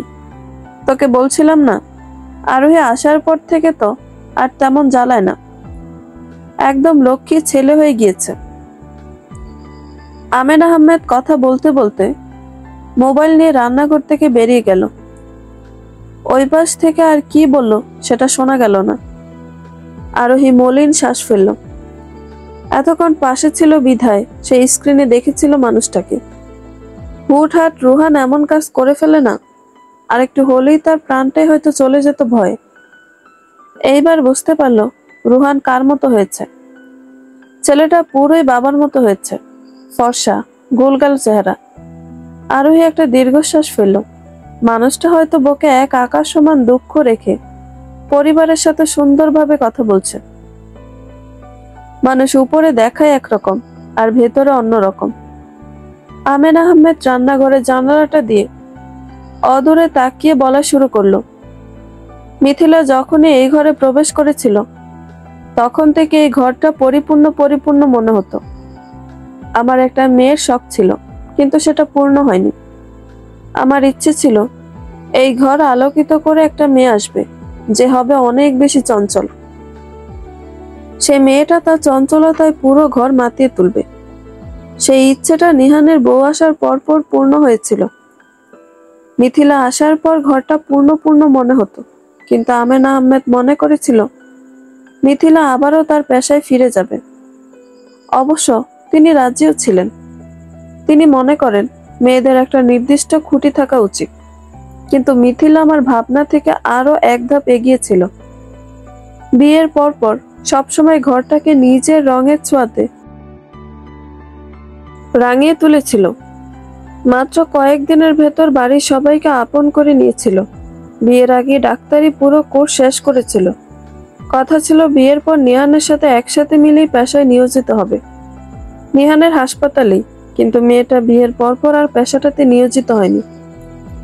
নিহানও কত করে বলেছিল, কিন্তু মিথিলার একটাই কথা, সে এত সুন্দর একটা পরিবার পেয়েছে, পুরো দমে সেটাতেই সংসার করতে মনোযোগ দিবে। আমরাও এত করে বললাম, সে গেল না। অনেক লক্ষ্মী একটা মেয়ে ছিল আমার।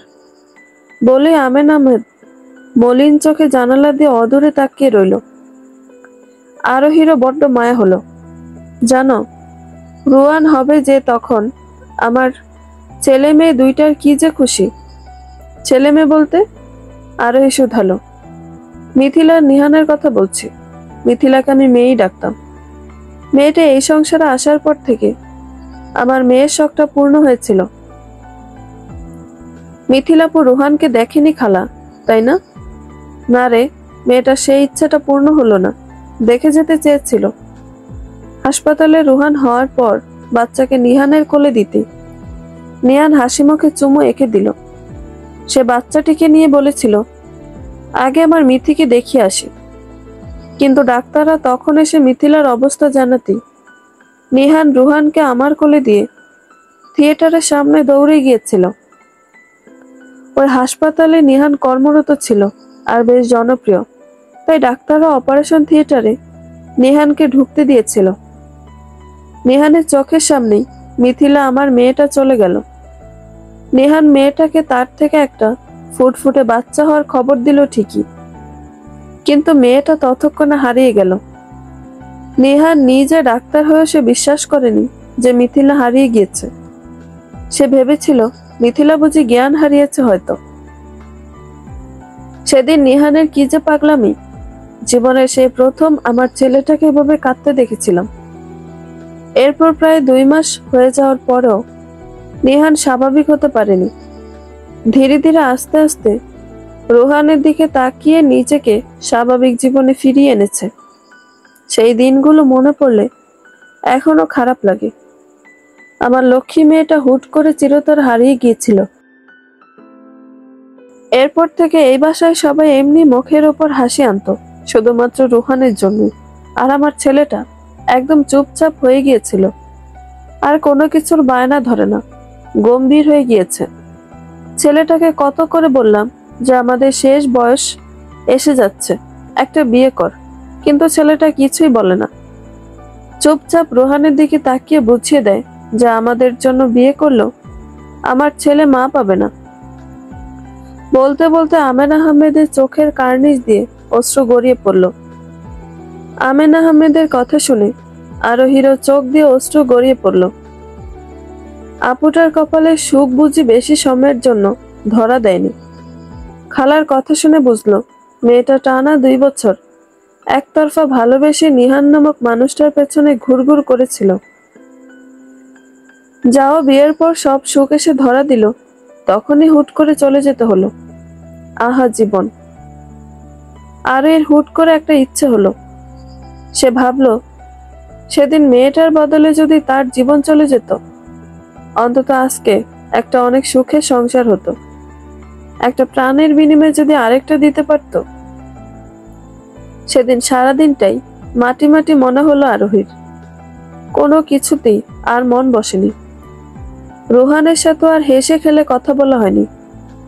রুহানকে খাবার খাইয়ে ঘুম পাড়িয়ে দিতে বাধ্য ছেলের মতো ঘুমিয়ে পড়েছিল। এই ছেলেটা হয়েছে একদম বুঝদার। হয়তো মা নেই, বাবা সবসময় কাছে থাকে না, তাই নিজে থেকে বুঝদার হয়ে উঠেছিল। আরোহী জানালার কাছ থেকে এগিয়ে গিয়ে রুহানের পাশে বসলো। ঘুমন্ত ছেলেটার চেহারাতে কি যে মায়া! আরোহীর এই ছেলেটার জন্য ভীষণ মন পুড়ে। চাকরি নিয়ে বাসা থেকে চলে গেলে সবাই অনেক স্মরণে পড়বে। একটা অচেনা অজানা মেয়ের মুখের কথা বিশ্বাস করে এতদিন আপনের মতো রেখেছে, সে কৃতজ্ঞতার ঋণ হয়তো কখনো শোধ করা হবে না। চাইলেও সেই ঋণের সমান শোধ হবে না। খালার আঙ্কেলকে বা কোনো মতেই মানিয়ে চলে যেতে পারবে, কিন্তু এই ছেলেটাকে ছাড়া সে কিভাবে নিজেকে একা মানিয়ে নিবে? কিন্তু এটাই যে নিয়তি, কষ্ট হলেও যে মেনে নিতে হবে। মা! মাথায় কারো উষ্ণ ছোঁয়া পেয়ে কারো ডাকে আরোহী সম্বিত ফিরে পেল। সে দ্রুত চোখ তুলে তাকাতেই দেখলো আমেনা আহমেদ দাঁড়িয়ে আছেন। তা দেখে সে নিজে উঠে দাঁড়ালো। জি বলুন খালা। বলছি কি, তোমার যদি আপত্তি না থাকে তোমাকে নিয়ে একটু শপিং এ যেতাম। আরোহী ঝটপট রাজি হয়ে গেল। এটা আবার জিজ্ঞেস করতে হয় খালা? আমি আপনাদের বাড়িতেই আছি, আপনাকে না করি কিভাবে বলুন? না, এটা বলে আমাকে লজ্জিত করো না। কতবার বলেছি আমাকে তুমি খালা ডাকো, তাহলে আপনি ভেবো। তোমার ইচ্ছে থাকলে চলো। এখন রুহান ঘুমিয়ে আছে, চট করে গিয়ে চলে আসতে পারবো। আর উঠে গেলে রাহেলাকে ফোনে জানিয়ে দিতে বলেছি, তখন চলে আসবো। ততক্ষণ তোমার আঙ্কেল আছেন ঘরে। আরোহী রুহানের ব্যাপারে প্রশ্ন করতে নিচ্ছিল, আর আমেনা আহমেদ ঝটপট তার সব প্রশ্নের উত্তর এক নাগারে বলে দিতে সে জানালো সে যেতে পারবে। এরপর দুইজনেই খুব তাড়াতাড়ি বেরিয়ে গেল কাছের একটা শপিং সেন্টারে। সেখানে গিয়ে আরোহী ঘুরে ঘুরে আমেনা আহমেদকে এটা ওটা পছন্দ করে দিতে তিনি সব প্যাক করে বিল পরিশোধ করে আরোহীর হাতে তুলে দিলেন। আরোহী ভ্রু কুঁচকে খালার দিকে জিজ্ঞাসু দৃষ্টিতে তাকাতে তিনি হাসি মুখে বলে উঠলেন, এসব তোমার জন্যই মা। তোমার জন্য শপিং করব বললে আসতে চাইতে না, তাই এভাবে এনেছি তোমাকে। সব তোমার পছন্দের শাড়ি। আরোহী প্রথমে আপত্তি জানালো, পরে আমেনা আহমেদের জোড়াজড়িতে নিয়ে নিল। সে কৃতজ্ঞতা চোখে তাকালো। এখানে আসার পর খালাই নিজে থেকে 2টা শাড়ি দিয়েছিল। সেগুলোই এক এক দিন এক একটা বদলে বদলে পড়েছিল। এনাদের ঋণ হয়তো কখনো শোধ করতে পারবে না আরোহী। রাতে সবাই ঘুমিয়ে যাওয়ার পরে আরোহী রুমের ব্যালকনিতে এসে অন্ধকার আকাশের দিকে তাকিয়ে রইল। এই দুনিয়াদারি আর ভালো লাগছে না তার। দিন শেষে রাত আসলেই ওই মানুষটার কথা মনে আসতেই না চাইতো চোখের কার্নিশ বেয়ে অশ্রু ঝরে পড়ে।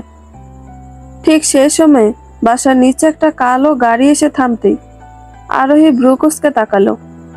সে রুমের ঘড়ির দিকে তাকিয়ে বিড়বিড় করে উঠল, রাত 2টা। এত গভীর রাতে ইনিকে? মানুষটাকে বাসার দিকে এগিয়ে আসতে দেখে আরোহী ভয় পেয়ে গেল। উপর থেকে বিধায় চেহারাটাও দেখা যাচ্ছে না ভালো মতো। এলোমেলো পায়ে মানুষটা বাসার দিকে পা বাড়ালো। ঠিক সে সময় বাসার কলিং বেলের শব্দ শোনা গেল। একবার বাজতে আর কোনো শব্দ এলো না। বাসার সবাই ঘুমিয়ে পড়েছে বিধায় একবারের শব্দটাও কেউ শুনল না। আরো এই রুম থেকে বেরিয়ে ভয়ে ভয়ে সিঁড়ি কয়েক ধাপ পেরিয়ে নিচে নামতে কট করে দরজা খুলে গেল। আরোহী ওখানেই জমে গেল। কে ইনি? ব্যালকনির এক কিনারে প্রাচীর ঘেঁষে দাঁড়িয়ে আছে আরোহী। চুলগুলো এলোমেলো হয়ে বাতাসের সাথে তাল মিলিয়ে উঠছে। ক্ষণে ক্ষণে শীতল হাওয়া জানান দিচ্ছে আজ প্রচন্ড ঠান্ডা পড়বে। আরোহী শীতের প্রকোপে কেঁপে কেঁপে উঠছে, কিন্তু এই মুহূর্তে ব্যালকনি ছেড়ে যেতে তার মোটেই ইচ্ছে করছে না। তার মলিন দৃষ্টি দূরের উক গাছের দিকে। সেখানে 2টা পাখি কি সুন্দর করে একে অপরের সাথে সুখ দুঃখের গল্প করছে। এদের কিচিরমিচির ডাকে যেন সব অনুভব করতে পারছে আরোহী। এমন কোনো দৃশ্য চোখে পড়লেই আরোহীর চোখ ভিজে ওঠে। আরিয়ানের কথা মাঝে মাঝে বড্ড মনে পড়ে। কেমন আছে মানুষটা? হয়তো ভীষণ সুখে আছে নতুন বউকে নিয়ে। আচ্ছা, আরোহী সাজানো সংসার স্নেহাকে আবার নতুন করে সাজিয়েছে। আরিয়ান আরোহীর সব অধিকার হয়তো স্নেহাকে দিয়ে দিয়েছে এতদিনে।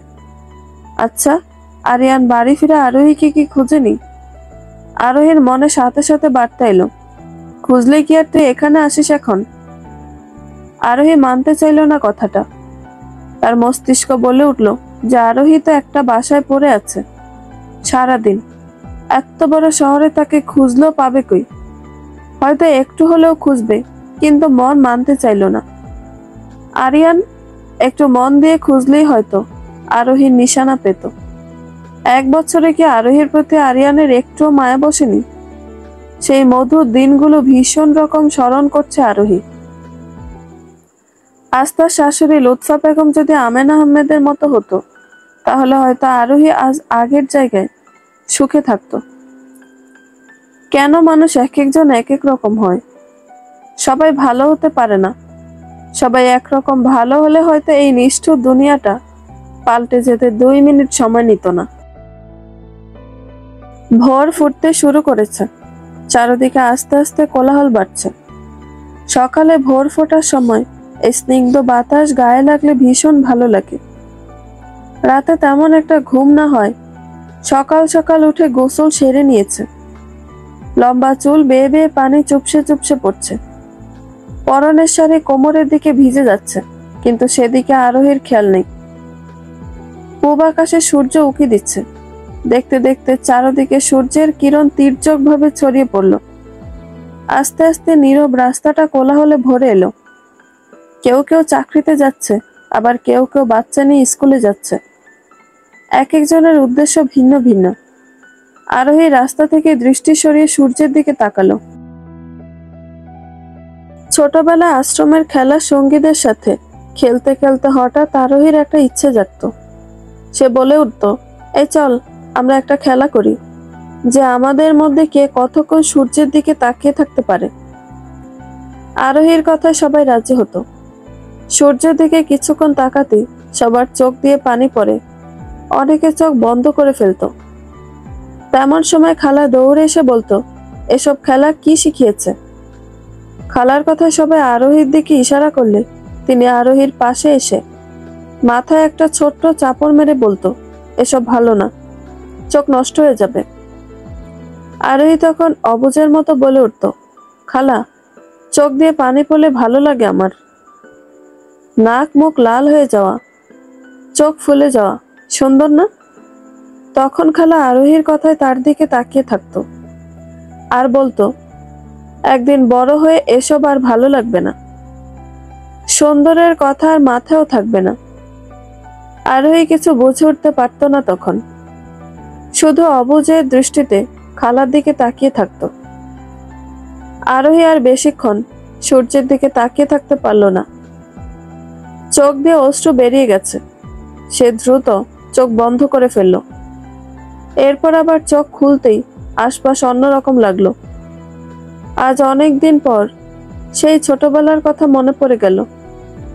আসলেই খালার কথাই সঠিক। একটা সময়ের পর সৌন্দর্যের আর কোনো মূল্য থাকে না, আসল তো কপাল। আরোহী রুমে এলো।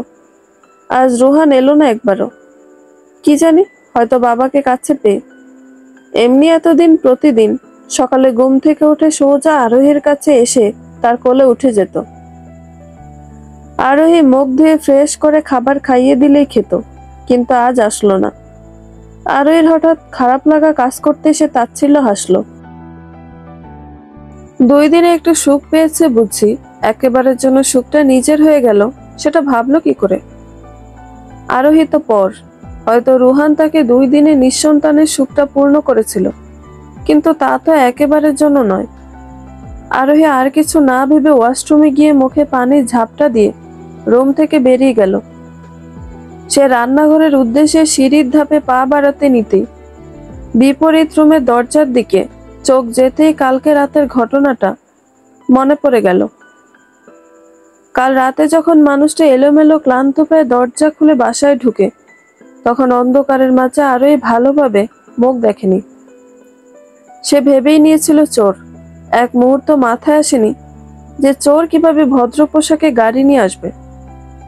যখন একবার চোর উচ্চারণ করলো, ঠিক ওই সময়ে নিহানের দৃষ্টি আরোহীর দিকে পড়ল। অন্ধকার বিধায় কেউ কারো চেহারা তেমন একটা দেখেনি। মানুষটা ভ্রু কুঁচকে এগিয়ে এসে আরোহীকে প্রশ্ন ছুড়ল, কে আপনি? আরোহী, সে কোনো মতে উচ্চারণ করলো। আরোহীর নাম শুনে নিহান নামক মানুষটা চমকালো না, হয়তো আমেন আহমেদের কাছ থেকে শুনে চিনি নিয়েছে। আমি নিহান, চোর নয়। আরোহীর ভাবনার মধ্যে নিহান নামক মানুষটা আর কিছু বলার সুযোগ না দিয়ে সোজা সিঁড়ি বেয়ে চলে গেল। এদিকে আরোহী লজ্জায় মাথা নুয়ে ফেলল। শেষ পর্যন্ত বাড়ির ছেলেকে কিনা চোর বানিয়ে ফেলল। রাতের ঘটনাটা মনে করে আরোহী হেসে দিল। কি এক লজ্জাকর পরিস্থিতি। আরিয়ানের দিন এখন শুরু হয় তিক্ততায় ঘেরা। আজও ব্যতিক্রম নয়। অ্যালার্মের কান ফাটা শব্দে কপাল কুঁচকে সে উঠে বসলো। বসা অবস্থায় কিছু সময় 2 কান চেপে ধরল।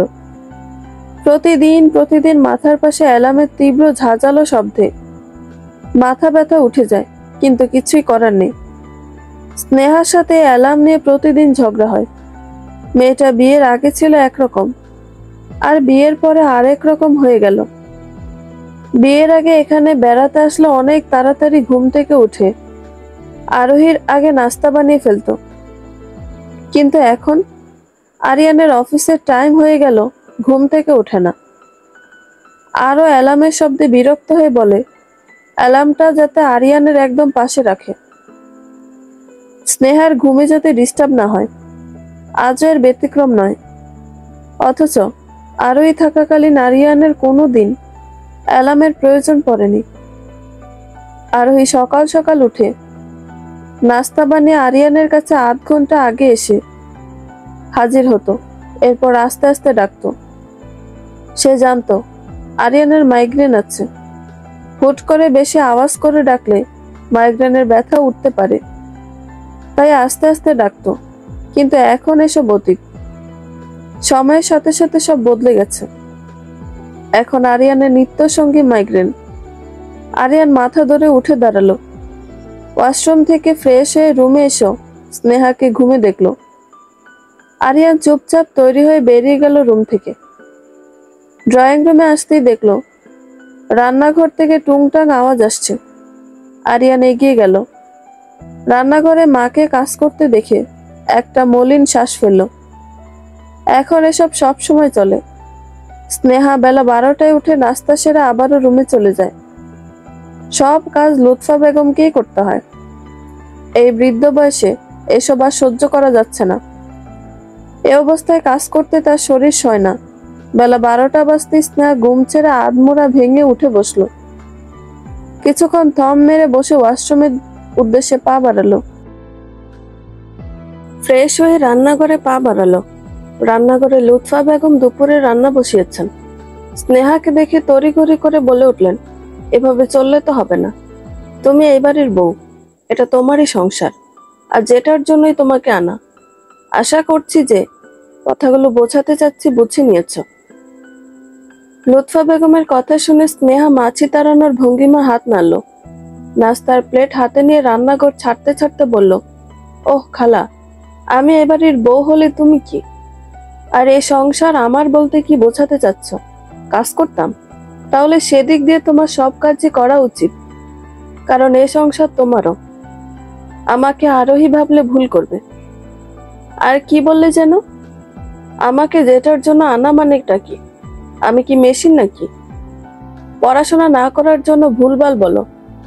মানুষ আর মেশিন গুলিয়ে ফেলেছ। রাতে রান্না বান্না শেষ করে আমার কাছে এসো, মানুষ আর মেশিনের মধ্যে তফাৎ বুঝিয়ে দিব। আশা করি কি বোঝাতে চাচ্ছি বুঝতে পেরেছ। বলে হাই তুলে লুৎফা বেগমের জবাবের অপেক্ষা না করে নাস্তার প্লেট নিয়ে স্নেহা রান্নাঘর ছেড়ে বেরিয়ে গেল। লুৎফা বেগম বোকা বনে গেলেন। এই মেয়ে তো এমন ছিল না, রূপ এমন উল্টো হয়ে গেল। কথার জালে তাকেই ফাঁসিয়ে দিল। লুৎফা বেগম স্নেহার যাওয়ার দিকে একবার তাকিয়ে দীর্ঘশ্বাস ফেলে রান্নায় মনোযোগ দিলেন। এই মেয়ের রূপ বিয়ের আগে যত ভালো ছিল, কিন্তু বিয়ের পর পুরোই উল্টো। কিভাবে এত বড় ভুল করলো লুৎফা বেগম? স্নেহা খাওয়া শেষ করেই প্লেটটা রান্নাঘরের বেসিনে রেখে মোবাইল নিয়ে বেরিয়ে গেল। লুৎফা বেগম সবজি কাটছিলেন। একবার স্নেহার রেখে যাওয়া প্লেটটার দিকে তাকিয়ে মলিন শ্বাস ফেলল। তার শরীর আর সইছে না এসব। আরোহী থাকতে রান্নাঘরে কোনোদিন পা দিতে হয়নি। সবকিছু সময় মতো তার জায়গায় চলে যেত। তবুও সে মেয়েটাকে কথা শোনাত। এখন বড্ড আফসোস হচ্ছে তার। এত বছরের জীবনে মনে হচ্ছে এর চেয়ে বড় ভুল আর করেনি। দেখতে দেখতে আরো কয়েকদিন কেটে গেল। আরোহী সারাটা দিন রোহানকে নিয়েই কাটায়। রোহানের বাবা সারাদিন হাসপাতালেই থাকে। মাঝে মাঝে তো আসতে গভীর রাত হয়ে যায়। মানুষটার সাথে এর মধ্যে আর কোনো কথা হয়নি। আরোহীও মানুষটা বাসায় থাকলে রুম থেকে বেরোই না, কারণ তাদের পূর্ণ পরিবারের মাঝে আরোহীকে দেখলে মানুষটা বিরক্ত হয়। প্রায় সময় মানুষটা বাইরে বাইরেই থাকে। আরোহী রাতে ব্যালকনিতে প্রায় সময় কাটায় বলে দেখতে পায় মানুষটা গভীর রাতে এলোমেলো পায়ে বাসায় ঢোকে। আরোহী বুঝতে পারে মানুষটা হয়তো এখনো মিথিলাপুকে ভুলতে পারেনি। হয়তো তাই ব্যস্ততায় দিনগুলো পার করিয়ে দেয়। গভীর রাত। আজ রোহানের জ্বর ছিল অনেক। রোহানের বাবা 2 দিন ধরে শহরের বাইরে একটা সার্জারির জন্য নাকি গিয়েছে। এটা আমের আহমেদের কাছ থেকে শুনেছিল আরোহী। বাইরে বিধায় রোহানের ব্যাপারটা আর বলা হয়নি। অবশ্য সারাদিন আরোহীর সেবায় রোহানের জ্বর এখন অনেকটাই কমে গিয়েছে। রোহান বায়না ধরেছিল সে আজ আরোহীর সাথেই ঘুমাবে। জ্বরের ঘরে ছেলেটা আজে বাজে বকছে, মাকে ডাকছে শুধু। তাই আরোহী নিজের কাছে রেখে দেয়। এতক্ষণ আমেনা আহমেদ ছিল। রোহান ঘুমিয়ে পড়ার পর আরোহী জোর করে পাঠিয়ে দিয়েছে ওনাকে, কারণ বেশি রাত জাগলে উনি অসুস্থ হয়ে পড়ে। রাতে রোহানের জ্বর আবার বাড়লে ওনাকে ডাকতে বলে গিয়েছে। উনি এসে ফাঁকে ফাঁকে দেখে যাবে বলায় আরোহী রুমের দরজা খোলাই রাখলো। রাত জাগার অভ্যাস আরোহীর আছে। রোহানকে ঘুম পাড়িয়ে সে ব্যালকনিতে এসে দাঁড়ালো। কেন জানি রাতটাতে তার জানালার ধারে একবার না আসলে হয় না। রাতের আকাশ দেখতে হবেই হবে। অভ্যাসটা এখানে এসেই হয়েছে। বিয়ের পর ওই বাড়িতে থাকতে হয়নি। ওখানে থাকতে কোনোদিন মন দিয়ে রাতের অজস্র নক্ষত্রের আকাশ দেখা হয়নি। কিন্তু আশ্রমে থাকাকালীন প্রায় সময় জানালার ধারে এসে দেখত। আরিয়ানের সাথে বিয়ে হওয়ার পর আর কোনোদিন দেখা হয়নি। অবশ্য দেখবেই বা কি করে, ওখানে সারাদিন এটা ওটা করতে করতে রাত আসলে ক্লান্তিতে চোখ বুজে আসতো। তাই তো এ 1 বছর আর দেখা হয়নি। হঠাৎ কারো ঘুঙানির শব্দে আরোহী বাইরে থেকে দৃষ্টি সরিয়ে দেখতে পেল রোহান ঘুমের ঘোরে হাত চেয়ে কাকে যেন খুঁজছে। আরোহী দ্রুত এগিয়ে গিয়ে দেখলো জ্বর আবার বেড়েছে। আরোহী দ্রুত দরজার দিকে এগিয়ে গেল। দরজা খোলাই রেখেছে। আমেনা আহমেদকে ডাকার উদ্দেশ্যে এগিয়ে যেতে গিয়ে আবার পিছিয়ে আসলো। থাক না, মাত্রই তো গেল মানুষটা, সে নিজেই না হয় একটু গাটা মুছে দিক। তাই সে দ্রুত ওয়াশরুম থেকে পানি এনে রোহানের গা মুছে দিল। তাতেই রোহান একটু শান্ত হলো। সে আরোহীর 1 হাত জড়িয়ে আবারও ঘুমিয়ে পড়ল। আরোহী পাশেই খাটের সাথে মাথা হেলান দিয়ে রোহানের মাথায় হাত বুলিয়ে দিতে লাগলো। গভীর রাত হয়, তার নিজেরও ক্লান্ত লাগছে। গাটা ম্যাচম্যাচ করছে। আস্তে আস্তে বসা অবস্থায় চোখ বন্ধ করে ফেলল। আরেকটু রাত হতেই দরজায় টোকা দেওয়ার শব্দ হলো। আরোহীর চোখ মাত্রই ঘুমে বুজে আসছে বলে আর চোখ খুলে দেখতে হলো না। ঘুমের ঘোরে দরজা সেখানে আর যেতে ইচ্ছে হলো না। হয়তো আমেনা আহমেদ রোহান ঘুমিয়েছে কিনা জিজ্ঞেস করতে এসেছে। দরজা তো খোলাই আছে। অনেকক্ষণ হয়ে যাওয়ার পরও যখন কারো সাড়া শব্দ পেল না, তখন আরোহী আস্তে আস্তে চোখ খুলতেই নিহান নামক মানুষটাকে দেখতে পেল। সে তড়িঘড়ি করে উঠে বসলো। এই বাসায় আসার পর এই প্রথম বোধহয় উনি এই রুমে। আপনি? রোহানকে নিয়ে যেতে এসেছে, নিহানের সোজা সাপটা উত্তর। কিন্তু আরোহী কিছু বলতে নিতেই নিহানের কথায় থেমে গেল। এখন তো সে ঘুম, বুঝতে পারবে না বলে এগিয়ে এসে রোহানকে কোলে নিতে গিয়ে বুঝতে পারল রোহান তার 1 হাত দিয়ে আরোহীর হাত আঁকড়ে ধরে ঘুমিয়ে আছে। মনে হচ্ছে যেন আরোহীকে ছাড়লে হারিয়ে যাবে। আরোহী তা বুঝতে পেরে কিছু বলতে নিতেই নিহান নিজে এগিয়ে এসে রোহানের হাত ছাড়িয়ে নিয়ে কোলে নিয়ে ফেলল। আরোহীর মন খারাপ হলো। সে ভেবেছিল রোহানের হাত আঁকড়ে ধরে দেখি নিহান আর নিয়ে যাবে না, কিন্তু তবুও নিয়ে ফেলল। তার কেন যেন মনে হয় আরোহীর এই বাসায় থাকা মানুষটা অপছন্দ করে, কিন্তু কোনো মতেই একটা চাকরি পেলেই সে বেরিয়ে যাবে। আজ অনলাইনে একটা চাকরি দেখতে পেয়েছিল, কালই গিয়ে কথা বলবে। আরোহী মলিন শ্বাস ফেলল।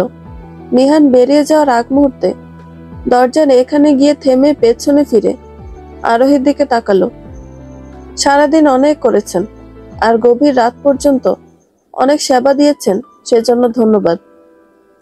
আরোহী খাটের দিকে মন খারাপ করে তাকিয়েছিল। হঠাৎ কারো কণ্ঠস্বর শুনে দরজার দিকে দৃষ্টি দিতেই দেখল নিহান রোহানকে কোলে নিয়ে অবস্থায় দরজার এখানে দাঁড়িয়ে আছে। তার দিকে তাকিয়ে কথাটা হয়তো বলেছে। আরোহী সেদিকে তাকাতেই নিহান চোখ ফিরিয়ে নিল। এই বাসায় এতদিনে মনে হয় প্রথম মানুষটা তার দিকে তাকিয়েছে। রোহান এখানে থাকলে আপনি হয়তো আর ঘুমাতেন না। এত রাত জাগবেন না, ঘুমিয়ে পড়ুন বলেই নিহান বেরিয়ে গেল। আরোহী সেদিকে তাকিয়ে রইল। যাক, মানুষটাকে যতটা খারাপ মনে করেছে উনি এতটা খারাপ নয় হয়তো। পরের দিন আরোহী গোছগাছ হয়ে আমেনা আহমেদের কাছ থেকে দোয়া নিয়ে বেরিয়ে গেল চাকরির উদ্দেশ্যে। মূলত চাকরিটা বড় সড়ো নয়, এটা একটা বড় শপিং মলে সেলসম্যানের কাজ। তবু আরোহী চাই যথাস্থানে পৌঁছে উচ্চ মাধ্যমিক পর্যন্ত সার্টিফিকেট দেখাতে ওনারা আরোহীকে বিনা শর্তে চাকরিটা দিয়ে দিল। চাকরিটা পেতে আরোহী আগে শুকরিয়া আদায় করে নিল। যাক, এত মানুষের ভিড়ে ভালো মানুষও অর্ধেক আছেন, না হলে আজ এত দ্রুত চাকরিটা পাওয়া আরোহী কোনো কালই ভাবেনি। পরের দিন থেকে জয়েন করার কথা। আরোহী ভাবলো বাসায় গিয়ে আমেনা আহমেদকে বলে আরেকটা ছোটখাটো ঘরে সে উঠবে। বাসা ঠিক করে আশ্রমের খালার সাথে কথা বলবে। বাসায় ওঠার কথার মাঝে আরেকটা নতুন চিন্তার উদয় হলো। তার কাছে তো এখন কোনো টাকা নেই, বাসায় উঠবে কি করে? অন্তত 1 মাস গেলেই টাকা পাবে, তখনই তো বাসার সব গুছিয়ে নিতে পারবে। আরোহীর মন খারাপ হলো। আরো 1 মাস কি ওই বাড়িতে বোঝা হয়ে পড়ে থাকতে হবে? অবশ্য ওনারা অনেক ভালো মনের মানুষ। আরোহীর ওপর একবারও বিরক্ত হয়নি। উল্টা আরোহী অন্য বাসায় ওঠার কথা বললে বিরক্ত হয়। কিন্তু এখন যাই হয়ে যাক না কেন, আরোহীর বাসাটা থেকে চলে আসা উচিত। আরোহীর অসময়ে ইনারা না থাকলে আজ আরোহী কোথায় থাকতো তা সে নিজেও ভেবে পায় না। ইনারা তাকে এতদিন বিনা কারণে বিনা স্বার্থে রেখেছে, তাতেই আরোহী ঋণী।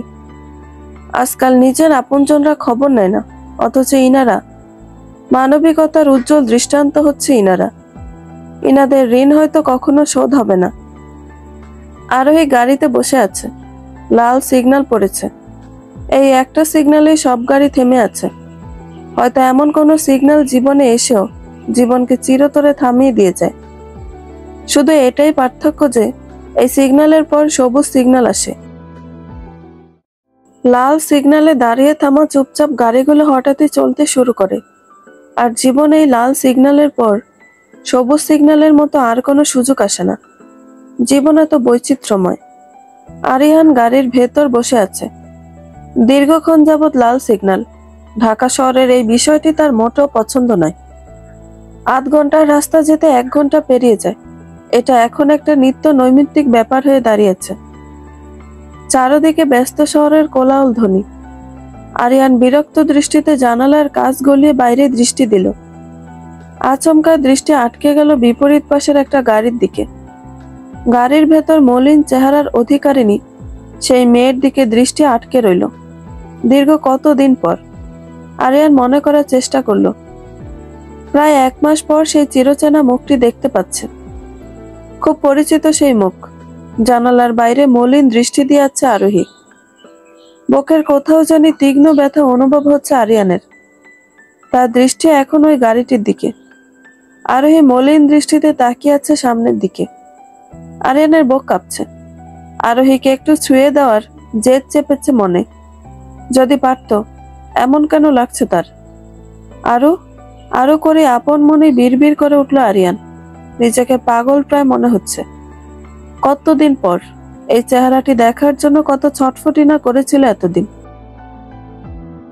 এতদিনে বুঝতে পারল আরিয়ান যে এই মেয়েটির মধ্যেই তার সব তৃষ্ণা।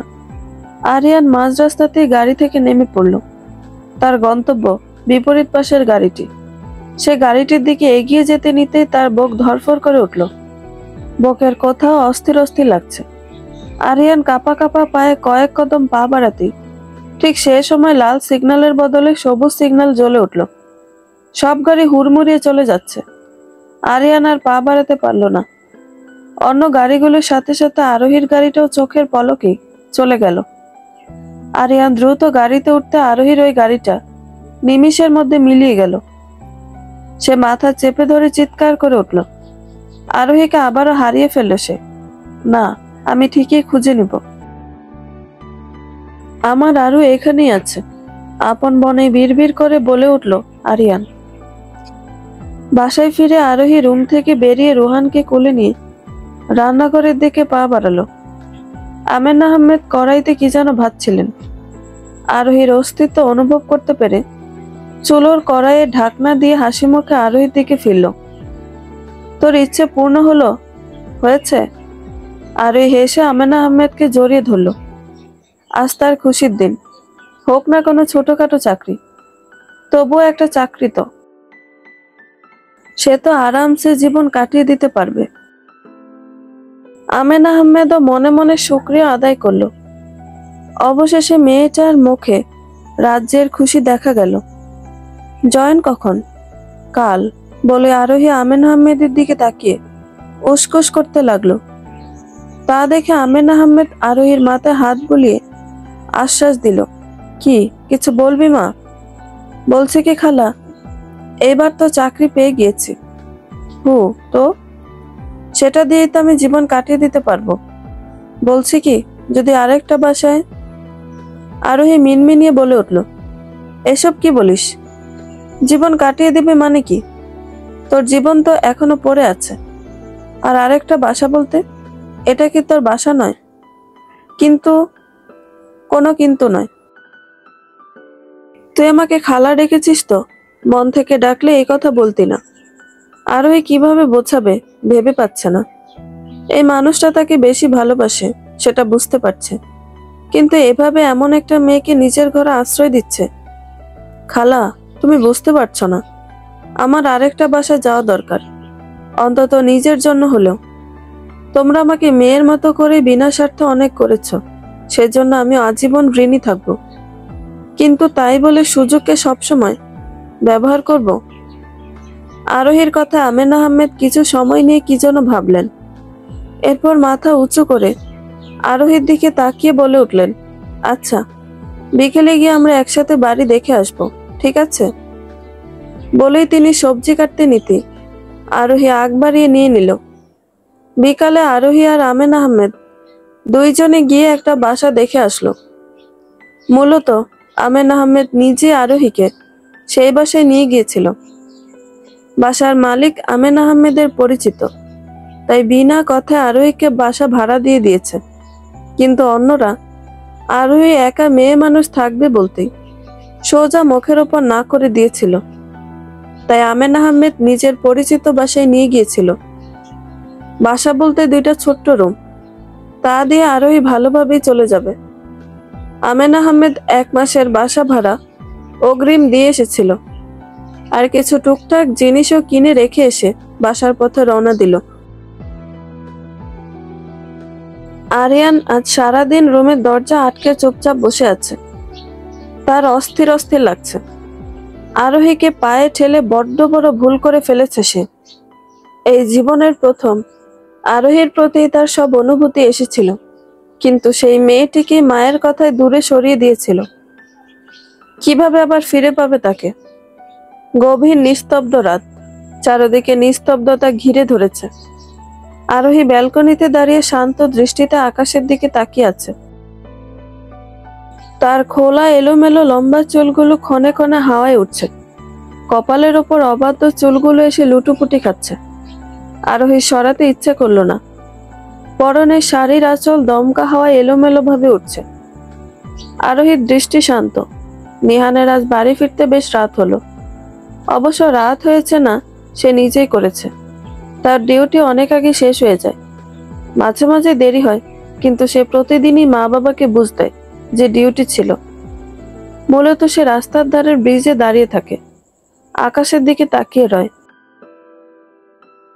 সেই ব্রিজটা মিথিলার প্রিয় ছিল। মাঝে মাঝে গভীর রাতে সে বায়না ধরত যেন তাকে ওই ব্রিজের ধারে নিয়ে যায়, আর তারা দুজন একাকী সময় সে ব্রিজে কাটাতে পারে। মিথিলা কান পেতে শান্ত নদীর পানির কুলকুল শব্দ উপভোগ করত, সাথে জোর করে নিহানকেও শোনাতো। কিন্তু নিহানের কোনো কালই পছন্দ ছিল না। মিথিলা চলে যাওয়ার পরে নিহানও মন দিয়ে শোনে। কোনো কালে এই জায়গাটা তার পছন্দ ছিল না, কিন্তু মিথিলা চলে যাওয়ার পর সেই জায়গার মায়ায় গভীরভাবে জড়িয়ে পড়েছে। বাসার কাছে এসে নিহানের গাড়ি থামতেই সে গাড়ি থেকে নেমে পড়ল। বাসার দিকে পা বাড়াতে নিতে উপরে ব্যালকনিতে দাঁড়িয়ে থাকা অন্যমনস্কা আরোহীর দিকে চোখ পড়ল। নিহান নিজেই ভাবনায় মশগুল হলো। এত রাত জেগে মেয়েটা। সে মলিন শ্বাস ফেলল। এই পৃথিবীতে এক একজনের কষ্টের প্রকাশ এক এক রকম। নিহান এক পলক আরোহীর দিকে তাকিয়ে দৃষ্টি সরিয়ে বাসায় যাওয়ার উদ্দেশ্যে পা বাড়ালো। আরোহী নতুন বাসাতে উঠলো আজ বেশ কয়েকদিন হলো। বাসায় ওঠার প্রথম দিনই আশ্রমে গিয়ে খোঁজ নিল। খালা অসুস্থ ছিল বিধায় এখন আর আগের মতো দায়িত্ব পালন করতে পারত না। তবুও নিজের অসুস্থতা লুকিয়ে বাচ্চাগুলো দায়িত্ব পালন করার যথাসম্ভব চেষ্টা করত। আরোহী সেদিন প্রথম দেখাতেই বুঝে গিয়েছিল যে খালা ভালো নেই, উনি অসুস্থ। আরোহী জিজ্ঞেস করাতে খালা ব্যাপারটা লুকাতে চেয়েছিল, কিন্তু পারল না। আরোহী খালাকে নিজের সাথে নিয়ে আসতে চাইলে তিনি বাচ্চাগুলোকে কে দেখবে বলে আপত্তি জানালো। সে ওই আশ্রমের 18 পর বেরিয়ে যায় একটা মেয়েকে রেখে দিল বাচ্চাগুলো দেখাশোনার জন্য। আরোহী মেয়েটির মধ্যে নিজেরই প্রতিচ্ছবি দেখতে পেয়েছিল। যখন আরোহীর 18 পর আশ্রমে থাকার দিন শেষ হয়েছিল, তখন সে আশ্রম থেকে বেরিয়ে দিশেহারা হয়ে পড়েছিল যে কোথায় যাবে, কি করবে। ঠিক সেই সময় একজন তার পাশে দাঁড়াতে সে যাচাই বাছাই না করে সুযোগটা লুফে নিয়েছিল। কিন্তু এই মেয়েটা কই যাবে? আরোহী মেয়েটির দিকে তাকিয়ে আশ্বস্ত ভরা কণ্ঠে তাকিয়ে হাসল, কারণ মেয়েটিও বাইরের দুনিয়ার সাথে পরিচিত না। এই শহরে চাকরির জন্য অনেক দৌড়াতে হয়। মেয়েটি আরোহীর কথা এক বাক্যতে রাজি হয়ে গিয়েছিল। আরোহী নিজেও ছুটির দিনে খালাকে সাথে নিয়ে বাচ্চাগুলোর সাথে সময় কাটায়। কেটে গেল আরো কয়েকদিন। আশ্রমের খালা এখন আরোহীর সাথেই থাকে। আরোহী দিনটি চাকরি করেই কাটিয়ে দেয়। সব মিলিয়ে ভালোই যাচ্ছে দিন, কিন্তু সারাদিনের ব্যস্ততা শেষে রাত হলে কোথাও যেন কাটার মতো বিধে। এর মাঝে ওই দিনের পর আমেনা আহমেদ আর আসেনি বা খোঁজ নেয়নি, হয়তো অনুশোচনায় দগ্ধ হচ্ছে। আরোহী বাসা ওঠার পর প্রায় দিন আমেনা আহমেদ রুহানকে সাথে নিয়ে আসতো। মাঝে মাঝে আরোহীর সাথে দেখা হতো, আবার মাঝে মাঝে হতো না। সেদিন এক সপ্তাহের মাথায় আমেনা আহমেদ আরোহীকে যেতে বললেন। মিথিলার মৃত্যুবার্ষিকী ছিল আর রুহানের জন্মবার্ষিকী। আরোহী বিনা বাধায় গেল। নিহানও ঘরেই ছিল। আরোহীকে দেখে নিহানের ভাবমূর্তি পরিবর্তন হলো। সে হয়তো আরোহীকে আশা করেনি। আরোহীর হুট করে সবাইকে অন্যরকম মনে হলো। আমেনা আহমেদ কিছু বলার আগে নিহান আরোহীকে ডেকে নিয়ে গেল। এতদিন এই প্রথম নিহানের রুমে, তাও বা সে নিজে ডেকে এনেছে। আরোহীর কিছু বোধগম্য হলো না। তার ভাবনার মাঝে নিহান বলে উঠল, আমি সোজা সাপটা কথা বলি। আপনাকে ডেকে আনার কারণও হচ্ছে এটা। আরোহী চুপচাপ দাঁড়িয়ে রইল। সে বুঝে উঠতে পারল না যে কি বলবে। হঠাৎ এমন আচরণ সবার। জি বলুন। আরোহী সম্মতি পেয়ে নিহান আরোহীর দিকে শান্ত দৃষ্টিতে তাকালো। মা বাবা চাচ্ছেন আমি যেন আপনাকে বিয়ে করি, অন্তত রুহানের জন্য হলেও। আরোহী চমকে নিহানের দিকে তাকালো। সবার এতক্ষণ অন্যরকম আচরণের মানে বুঝে উঠতে পারল সে। আরোহী কিছু না বলে চুপচাপ রুম থেকে বেরিয়ে গেল। আসার পথে ড্রয়িং রুমে কাউকে দেখেনি বিধায় আর কাউকে বলে আসেনি। সোজা বেরিয়ে গেল। রাতে খালা অনেক করে আরোহীর কাছ থেকে জিজ্ঞেস করার চেষ্টা করেছে যে কি হয়েছে। এত খুশি হয়ে গিয়েছিল, কিন্তু দুপুরের আগে হুট করে চলে এসেছে। এসে কথাও বলছে না। আর উপায় না পেয়ে তিনি আড়ালে গিয়ে আমেনা আহমেদের কাছে কল লাগালেন। মাঝে মাঝে আমেনা আহমেদ আরোহীকে দেখতে আসতো। তখন আরোহী চাকরিতে থাকতো বিধায় বাকি সময় আমেনা আহমেদ আরোহী আসার অপেক্ষা করতেন। এই সময়টাতে আমেনা আহমেদের সাথে তার গল্প গুজব করে কাটাতো বলে আমেনা আহমেদের সাথে তারও একটা ভীষণ ভালো সম্পর্ক হয়ে গিয়েছে। কিছু সময় পর খালা আবারও এলো। আরোহী খালার অস্তিত্ব বুঝে পেছনে ফিরল। তুমি খেয়ে ওষুধ খেয়ে নাও খালা, ইদানিং খালার শরীরটা ভালো যাচ্ছে না। এই 1 মাস চাকরির টাকা আর কয়েকদিন গড়ালি দিবে, আরো কয়েকদিন অপেক্ষা করতে হবে। এই 1 মাস আমেনা আহমেদই সব টুকটাক নিয়ে এসেছে, তা দিয়ে আরোহীরা ভালো মতো চলে যাচ্ছে। এই মানুষটা না থাকলে 1 মাস কিভাবে চলতো আরোহী ভেবে পায় না। আরোহী ভাবনায় ডুবে গেল। কারো আলতো পরশে পেছনে ফিরে দেখলো খালা তার একদম কাছে দাঁড়িয়ে আছে। কিছু বলবে খালা? ওষুধ খেয়ে নিও। আমার একটা আবদার রাখবি আরো? খালার কণ্ঠস্বর মলিন শোনালো। আরোহী খালার দিকে পূর্ণ দৃষ্টিতে তাকালো। মানুষটাকে এখন আর আগের মতো হাসি খুশি দেখায় না। সেদিন আরোহী জোর করে ডাক্তারের কাছে পাঠিয়েছিল। আরোহী নিজেও যেতে চেয়েছিল, কিন্তু খালা একাই চলে গিয়েছিল, আর আরোহী চাকরিতে। সেদিনের পর থেকে খালার মুখ থেকে হাসি সরে গিয়েছিল। আরোহী বুঝে উঠে পায় না, হুট করে মানুষটাকে ভীষণ অসুস্থ মনে হয়। মাথায় আবারও কারো স্পর্শে আরোহী ভাবনা থেকে বেরিয়ে এলো। সে তাকিয়ে দেখলো খালা তার দিকে তাকিয়ে আছে। ইদানিং কথায় কথায় বেশি অন্যমনস্ক হয়ে পড়ছে আরোহী। সে হেসে খালার উদ্দেশ্যে বলে উঠল, তুমি এভাবে বলছো কেন খালা? অবশ্যই রাখবো, তুমি বলো। তুই বিয়েটা করে নে মা। আরোহী শান্ত রইল, প্রত্যুত্তরে কোনো জবাব দিল না। তোর জীবন এখনো পড়ে রয়েছে মা, আমি আর কয়দিনই বা বাঁচবো। মানুষের সুখের জন্য হলেও একটা নিজের মানুষ থাকা দরকার, যাকে দিন শেষে সবকিছু বলা যায়। একদিন হয়তো আফসোসও করবি। এই যে তুই রাত্রে এভাবে থাকিস, সেটা আমার ভালো লাগে না রে। যদি আমি না থাকি তুই আরো একা হয়ে পড়বি। আর আমেনা মানুষটা ভালো, যা শুনেছি নিহান ছেলেটাও ভালো। নিহানের সাথে সাথে তোর একটা সুন্দর জীবন পাবি, তুই একটা পূর্ণ পরিবার পাবি। আফসোস রইবে না আর। হয়তো তোর এই দুঃখগুলো ওই পরিবারে গিয়ে সুখ হয়ে পূর্ণ পাবে। আমি চাই তুই একটা সুন্দর ভবিষ্যৎ পাস। আরোহী জানে খালা তার নিজেরই কথা ব্যাখ্যা করছে। হয়তো এই বয়সে এসে নিজের একটা কাছের মানুষের অভাবে দগ্ধ হচ্ছে। আরোহী মলিন শ্বাস ফেলে জানালার বাইরে ব্যস্ত শহরের দিকে দৃষ্টি দিল। আরোহী আর চাকরিতে গেল না। সে পাশাপাশি একটা কলেজে স্নাতকে অ্যাডমিশন নিয়েছে। 1 বছর আগে উচ্চ মাধ্যমিক দিয়েছিল বিধায় বেশি বেগ পোহাতে হয়নি। কলেজ থেকে বের হতে আকাশ কালো মেঘে ঢেকে গেল। সে দ্রুত পায়ে রাস্তার দিকে গাড়ির উদ্দেশ্যে এগিয়ে যেতে ঝপঝপ করে বৃষ্টি নামলো। সে দ্রুত দৌড়ে যাত্রী ছাউনির দিকে এগিয়ে যেতে যেতে প্রায় ভিজে গেল। পরনে সাদা রঙের কুর্তিটা ভিজে অবস্থা কাহিল। চুলগুলো থেকে টপ টপ করে পানি পড়ছে। কোনো গাড়িও দাঁড়াচ্ছে না। চারদিকে আস্তে আস্তে আরো অন্ধকার ঘনিয়ে আসতে আরোহী ওড়না দিয়ে নিজেকে যথাসম্ভব আবৃত করে নিল। ঠান্ডা লাগছে বড্ড, উঠে আসুন। কারো চেনা কণ্ঠস্বর শুনতে আরোহী সামনের দিকে তাকিয়ে দেখতে পেল রাস্তার বিপরীত পাশে নিহান গাড়ি থেকে ছাতা নিয়ে বের হচ্ছে। নিহানকে এই মুহূর্তে মোটো আশা করেনি সে। দীর্ঘ 1 মাস পর দেখছে। নিহান আরেকবার বলতে আরোহী গাড়ির উদ্দেশ্যে পা বাড়াতে নিতে নিহান ইশারা দিয়ে ওখানে দাঁড়াতে বলল। আরোহী দাঁড়িয়ে রইল। নিহান রাস্তায় এসে আশেপাশে গাড়ি আসছে কিনা দেখে ছাতা নিয়ে আরোহী সামনে এসে দাঁড়ালো। চলুন। আরোহী এক পলক নিহানের দিকে তাকিয়ে ছাতার ভেতরে আসতে নিহান হাঁটা ধরল। আরোহীর কানে তখন খালার কথাই বাজছে যে নিহানের কাছ থেকে তোর একটা সুন্দর জীবন পাবি। নিহান আরোহীকে পাশের সিটে বসতে বলতে আরোহী গাড়িতে উঠে পড়ল। নিহান আরোহী সিটের বাইরে থেকে দরজা বন্ধ করে ঘুরে নিজের ড্রাইভিং সিটে এসে বসল। কিছুক্ষণ চুপ থেকে বলে উঠল, দুঃখিত, আসলে ওই দিনের ব্যাপারটার জন্য।